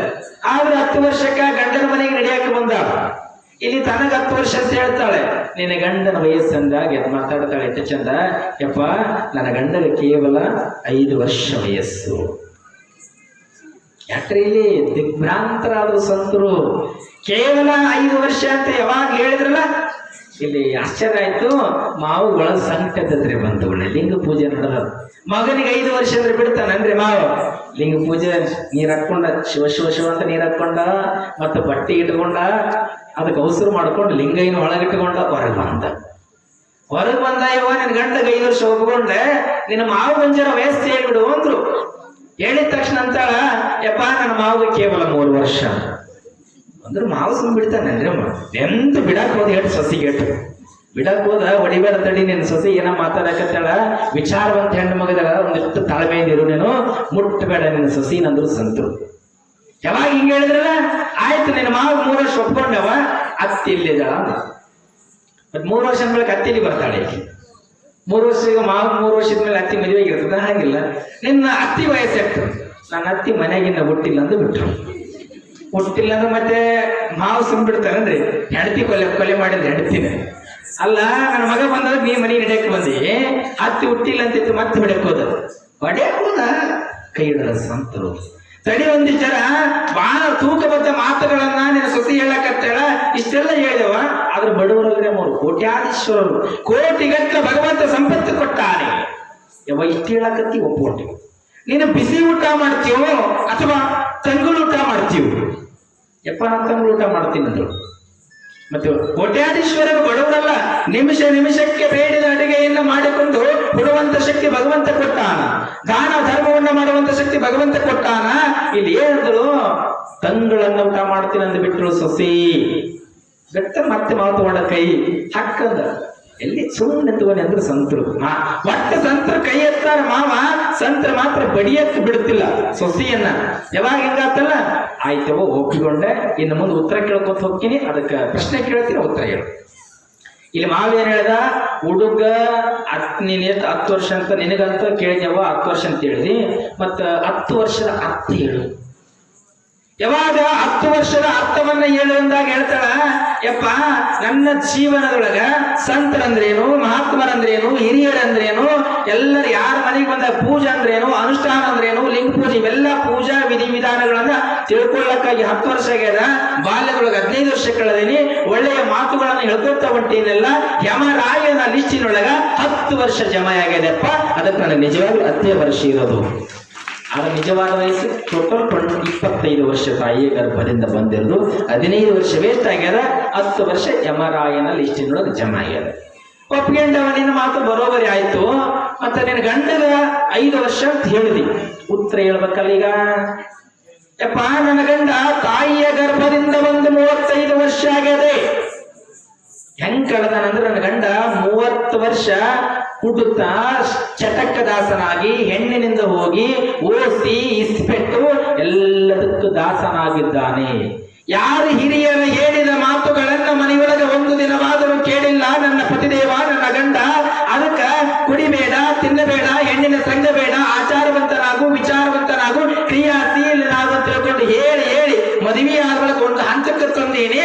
ಅದಕ್ಕೆ ಯಮರಾಯನ ಬಳಿ ಕೇವಲ 5 ವರ್ಷ ಜಮಾ ಆಗ್ಯಾರಂತ ಸೊಸೆ ಹೇಳಿದಳು. 5 ವರ್ಷ. ಯಾವಾಗ 5 ವರ್ಷ ಅಂತ ಹೇಳಿದ್ರು ಒಪ್ಪಿಕೊಂಡೆ. ಮಾವು 3 ವರ್ಷದಿಂದಲೂ ಮಾವೊಂದು ಉತ್ತರ ಹೇಳು. ಯಾವಾಗ ಮಾವು 3 ವರ್ಷದಾಗ ಹೇಳ್ತಾಳ, ಯಪ್ಪ ಸಂತ್ರೆ ನನ್ನ ಮಾವನವರಿಗೆ 63 ವರ್ಷ ವಯಸ್ಸದ. 60 ವರ್ಷ ಹೆಂಗ್ ಅಂತಂದ್ರ ಬಡ್ಡಿ ಕೊಟ್ಟಾನ. ಬಡ್ಡಿ ಚಕ್ರ ಬಡ್ಡಿ ಹಿಂಗ್ ಕೊಟ್ಕೋತ ಹೋಗ್ಯಾನ. ಒಟ್ಟಾರೆ ಈ ದಾನ ಅಂದ್ರೆ ಗೊತ್ತಿಲ್ಲ, ಧರ್ಮ ಅಂದ್ರೆ ಗೊತ್ತಿಲ್ಲ, ಪರೋಪಕಾರ ಅಂದ್ರೆ ಗೊತ್ತಿಲ್ಲ, ಪುಣ್ಯ ಅಂದ್ರೆ ಏನು ಗೊತ್ತಿಲ್ಲ ಅವಾಗ. ಅವ್ರ ಮನೆಯೊಳಗೆ ಕಷ್ಟ ಇತ್ತಲ್ಲ, ಬಡ್ಡಿ ಹಾಕಿ ಒಲ್ಯಾಗ ನೀರ್ ಹಾಕ್ಸ್ಕೊಂಡು ಬಂದು ಬಡ್ಡಿ ಇಸ್ಕೊಂಡು ಬಂದಾನ. ಮಾವ ನಿನ್ನಿಂದ ಬಡ್ಡಿ ಬರಂಗಿಲ್ಲ, ರೊಕ್ಕ ಬರಂಗಿಲ್ಲ ಅಂತ ಹೇಳಿ ಅದಕ್ಕೆ ತರುವಂತ ಪ್ರಯತ್ನ ಮಾಡಿದ್ದೀನಿ ಸಂತಾರೆ. ಅದಕ್ಕೆ ನನ್ನ ಮಾವಗ ಯಮರಾಯನ ಲಿಸ್ಟಿನೊಳಗೆ 3 ವರ್ಷ. ಆದ್ರೆ ಮತ್ತೆ ಇನ್ನೊಂದು ಮಾತು, ಅತ್ತಿ ಹುಟ್ಟಿಲ್ಲ. ಯಪ್ಪ ಅತ್ತಿಗೆ ಎಷ್ಟು ಬುದ್ಧಿವಾದ ಹೇಳ್ತೀನಿ, ಸಾಕಾಗಿ ಹೋಗೈತ ಮನೆಯೊಳಗ. ಹೇಳಿ ಅನ್ಬಾರ್ದು, 1 ಸಾರಿ ಅಂದು ಬಿಡ ಅಂತ ಹೇಳ್ತೀನಿ, ಕೇಳಂಗಿಲ್ಲ. ವಟ ವಟ ವಟ ವಟ ವಟ ವಟ ವಟ ಪಿಟಿ ಪಿಟಿ ಪಿಟಿ ಮೊದಲುತನಕ ಅನ್ನದ ಸಾಕಾಗಿ. ಯಾಕೆ ಹೇಳ್ತೀನಿ, ಒಂದೇ ಮಾತು ಹೇಳ್ತೀನಿ, ಅತ್ತಿ ಹುಟ್ಟಿಲ್ಲ, ವಟ ವಟ ಅಂತಾಳ, ಪಿಟಿ ಪಿಟಿ ಅಂತ ಒಪ್ಕೊಳ್ಳೋಣ. ಇಲ್ಲಿ ಏನು ಸಮಸ್ಯೆ ಅಂದ್ರೆ, ಮನೆಯೊಳಗ ಉಪವಾಸ ಬಿದ್ದಿರ್ತಾರೆ. ಉಪವಾಸ ಬಿದ್ದು ಮನೆಯೊಳಗೆ ಊಟ ಇಲ್ದಂಗ ಮಕ್ಕಳು ದೊಡ್ಡವ್ರು ಮಾಡಿ ವಿದ್ಯಾವಂತರನ್ನ ಮಾಡಿ ಮಗನನ್ನ ಬೆಳೆಸ ಅಂತ ತಿಳ್ಕೊಂಡು ನೀ ಮನೆಗೆ ಬಂದಿಯವ್ವ, ಸ್ವಲ್ಪ ವಿಚಾರವಂತ ಮಾತುಗಳನ್ನಾಡುವಂತ ಸತ್ರು ಇದು ಬಹಳ ಕಲಿಬೇಕು ಅನ್ನುವಂತ ಮಾತು ಬಂಧುಗಳ ಇಲ್ಲಿ. ಕೊನೆಯದಾಗಿ ಮತ್ತೇನು ಬರುತ್ತದಲ್ಲ ಇಲ್ಲಿ, ಕೋಟ್ಯಾಧೀಶ್ವರನ ಮಗಳಿದ್ದೀಯವ್ವ, ತಂಗ್ಳದ ಊಟ ಮಾಡ್ತೀನಿ ಅಂತ ಹೇಳಿದಿ. ತಂಗ್ಳದ ಉತ್ತರ ಹೇಳ್ಬೇಕಲ್ಲ ಈಗ. ಯಪ್ಪ, ಹಿಂದಿನವ್ರು ಏನಿದ್ರಲ್ಲ ದಾನ ಧರ್ಮವನ್ನ ಪರೋಪಕಾರವನ್ನ ಮಾಡಿ ಪುರಾಣ ಪುಣ್ಯ ಕಥೆಗಳು ನಡೆದಾಗ ಎಷ್ಟು ಕೇಳ್ತಾರ ಅಷ್ಟು ಭಕ್ತಿಯಿಂದ ಕಾಣಿಕೆಯನ್ನು ಕೊಟ್ಟು ಸಾಮೂಹಿಕ ವಿವಾಹ ನಡೆದಾಗ ಮಾಂಗಲ್ಯ ದಾನವನ್ನೆಲ್ಲಾ ಮಾಡಿಸ್ಯಾರ. ಹಿಂದಕ್ಕೆ ಹಿರಿಯರ ಪುಣ್ಯದ ಬುತ್ತಿಯನ್ನ ಕಟ್ಟಿಟ್ಟೋಗ್ಯಾರ. ಆ ಪುಣ್ಯದ ಬುತ್ತಿಯನ್ನ ಬಿಚ್ಚಿಕೊಂಡು ಈ ಊಟ ಮಾಡ್ಲಾಕತ್ತೀನಿ, ಇದು ವಿಷ ಊಟ ಅಥವಾ ತಂದು ಊಟ, ನೀವೇ ಬಿಡಿ ಸಂತಾರೆ ಏನ್ ಹೇಳಿದ್ರು ಸೊಸೆ. ಯಾಕಂದ್ರೆ ಅವಾಗ ಯಪ್ಪ ಅರ್ಥ ತಂದು ಸಂತ ಸಹಿತವಾಗ್ಯವ್ವ ನಿನ್ನ ನಿಜವಾದ ಭಕ್ತಿ ಅಂತ ಹೇಳಿದ್ರು. ಹಂಗೆ ಹೇಮರೆಡ್ಡಿ ಮಲ್ಲಮಾಂಬಿಕ ತಾಯಿ ಸಹಿತವಾಗಿ ಇಂತಹ ನಿಜವಾದ ಭಕ್ತಿಯನ್ನು ಪತ್ತುಕೊಂಡು ಜಗತ್ತಿನೊಳಗೆ ಇತಿಹಾಸವನ್ನು ಉಳಿಸಲು ಹೆಣ್ಣ ಕುಲಕ್ಕೆ ಹೆಂಗ ಬದುಕಬೇಕಂದ್ರೆ ಮಲ್ಲಮ್ಮ ಬದುಕಿದಂಗೆ ಬದುಕಿ ಅಂತ ತಿಳ್ಕೊಂಡು ಭಾವದೊಳಗೆ ಇಡೀ ಜಗತ್ತಿನ ಗುಣಗಾನವನ್ನ ಮಾಡ್ತಾರೆ. ಆ ಗುಣಗಾನ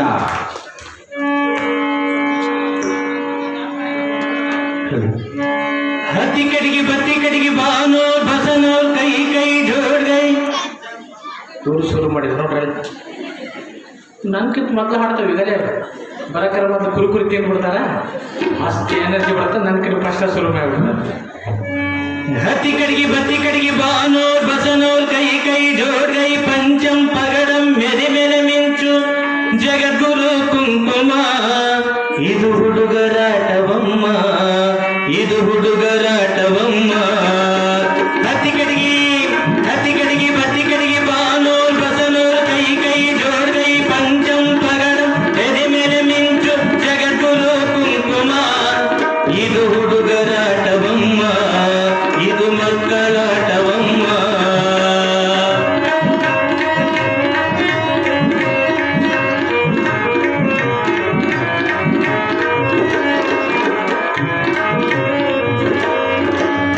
ಐದು ಎಂದರೆ ಪಂಚಾಚಾರರ ಪೀಠವು ನೋಡಮ್ಮ, ಐದು ಕೂಡಿದರೆ ಹೆಣ್ಣು ಮಕ್ಕಳಿಗೆ ಮುತ್ತೈದೆನುವರಮ್ಮ.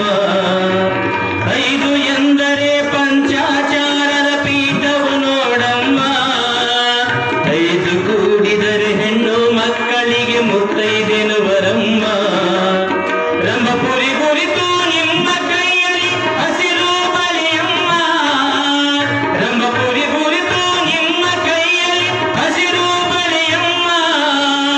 ಹಸಿರೆ ಉಸಿರಾಗಿ ನೀನು ಹೆಣ್ಣಾಗಿ, ಹಸಿರೆ ಉಸಿರಾಗಿ ನೀನು ಹೆಣ್ಣಾಗಿ ಬಾಳಬೇಕಮ್ಮ.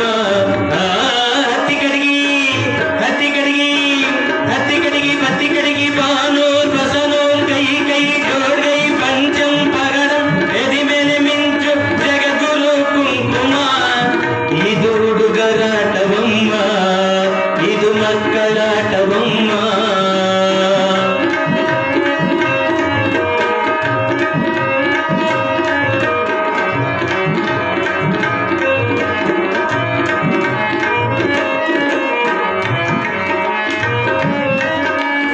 ಉಜ್ಜಯಿನಿ ಗುರುತು ನಿಮ್ಮ ಹಣೆಯಲ್ಲಿ ಕುಂಕುಮ ನೋಡಮ್ಮ, ಅದಕ್ಕೆ ಮುತ್ತೈದು ಎಂದು ನಿನಗೆ ಹರಸಿ ಕಳಿಸೆರಮ್ಮ.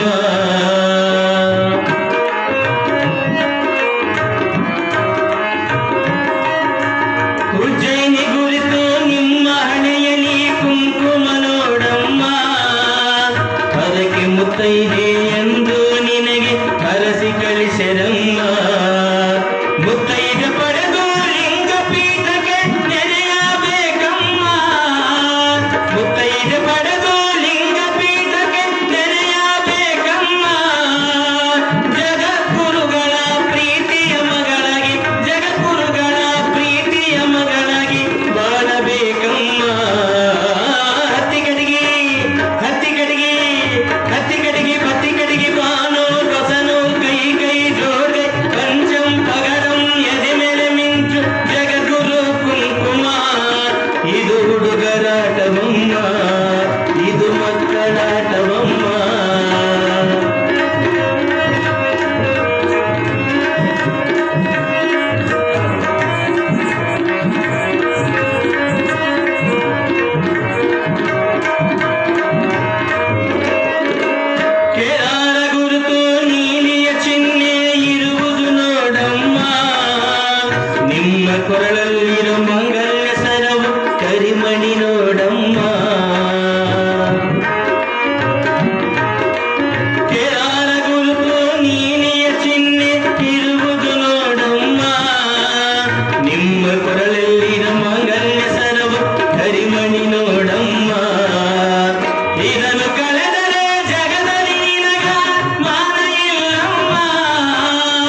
ಮಕ್ಕಳಲ್ಲಿ ಕಾಲುಂಗ್ರ ಇರುವುದು ಶ್ರೀಶೈಲ ಗುರುತಮ್ಮ. ನಿಮ್ಮ ಕಲಲ್ಲಿ ಕಾಲುಂಗ್ರ ಇರುವುದು ಶ್ರೀಶೈಲ ಗುರುತಮ್ಮ. ಕಾಶಿಯ ಗುರುತು ನಿಮ್ಮ ಕೈಯಲ್ಲಿ ಹಳದಿ ಕಂಕಣಮ್ಮ.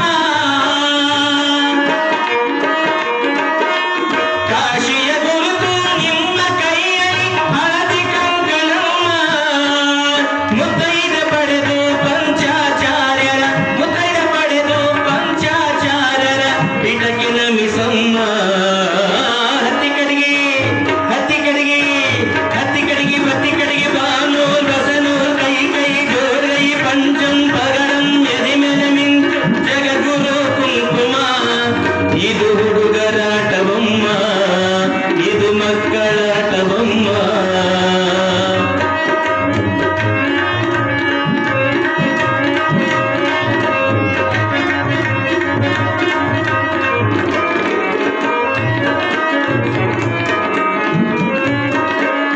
ಶ್ರೀಶೈಲ ಗುರುತು ಬಿಳಿಯ ಚಿಹ್ನೆ ಇರುವುದು ನೋಡಮ್ಮ.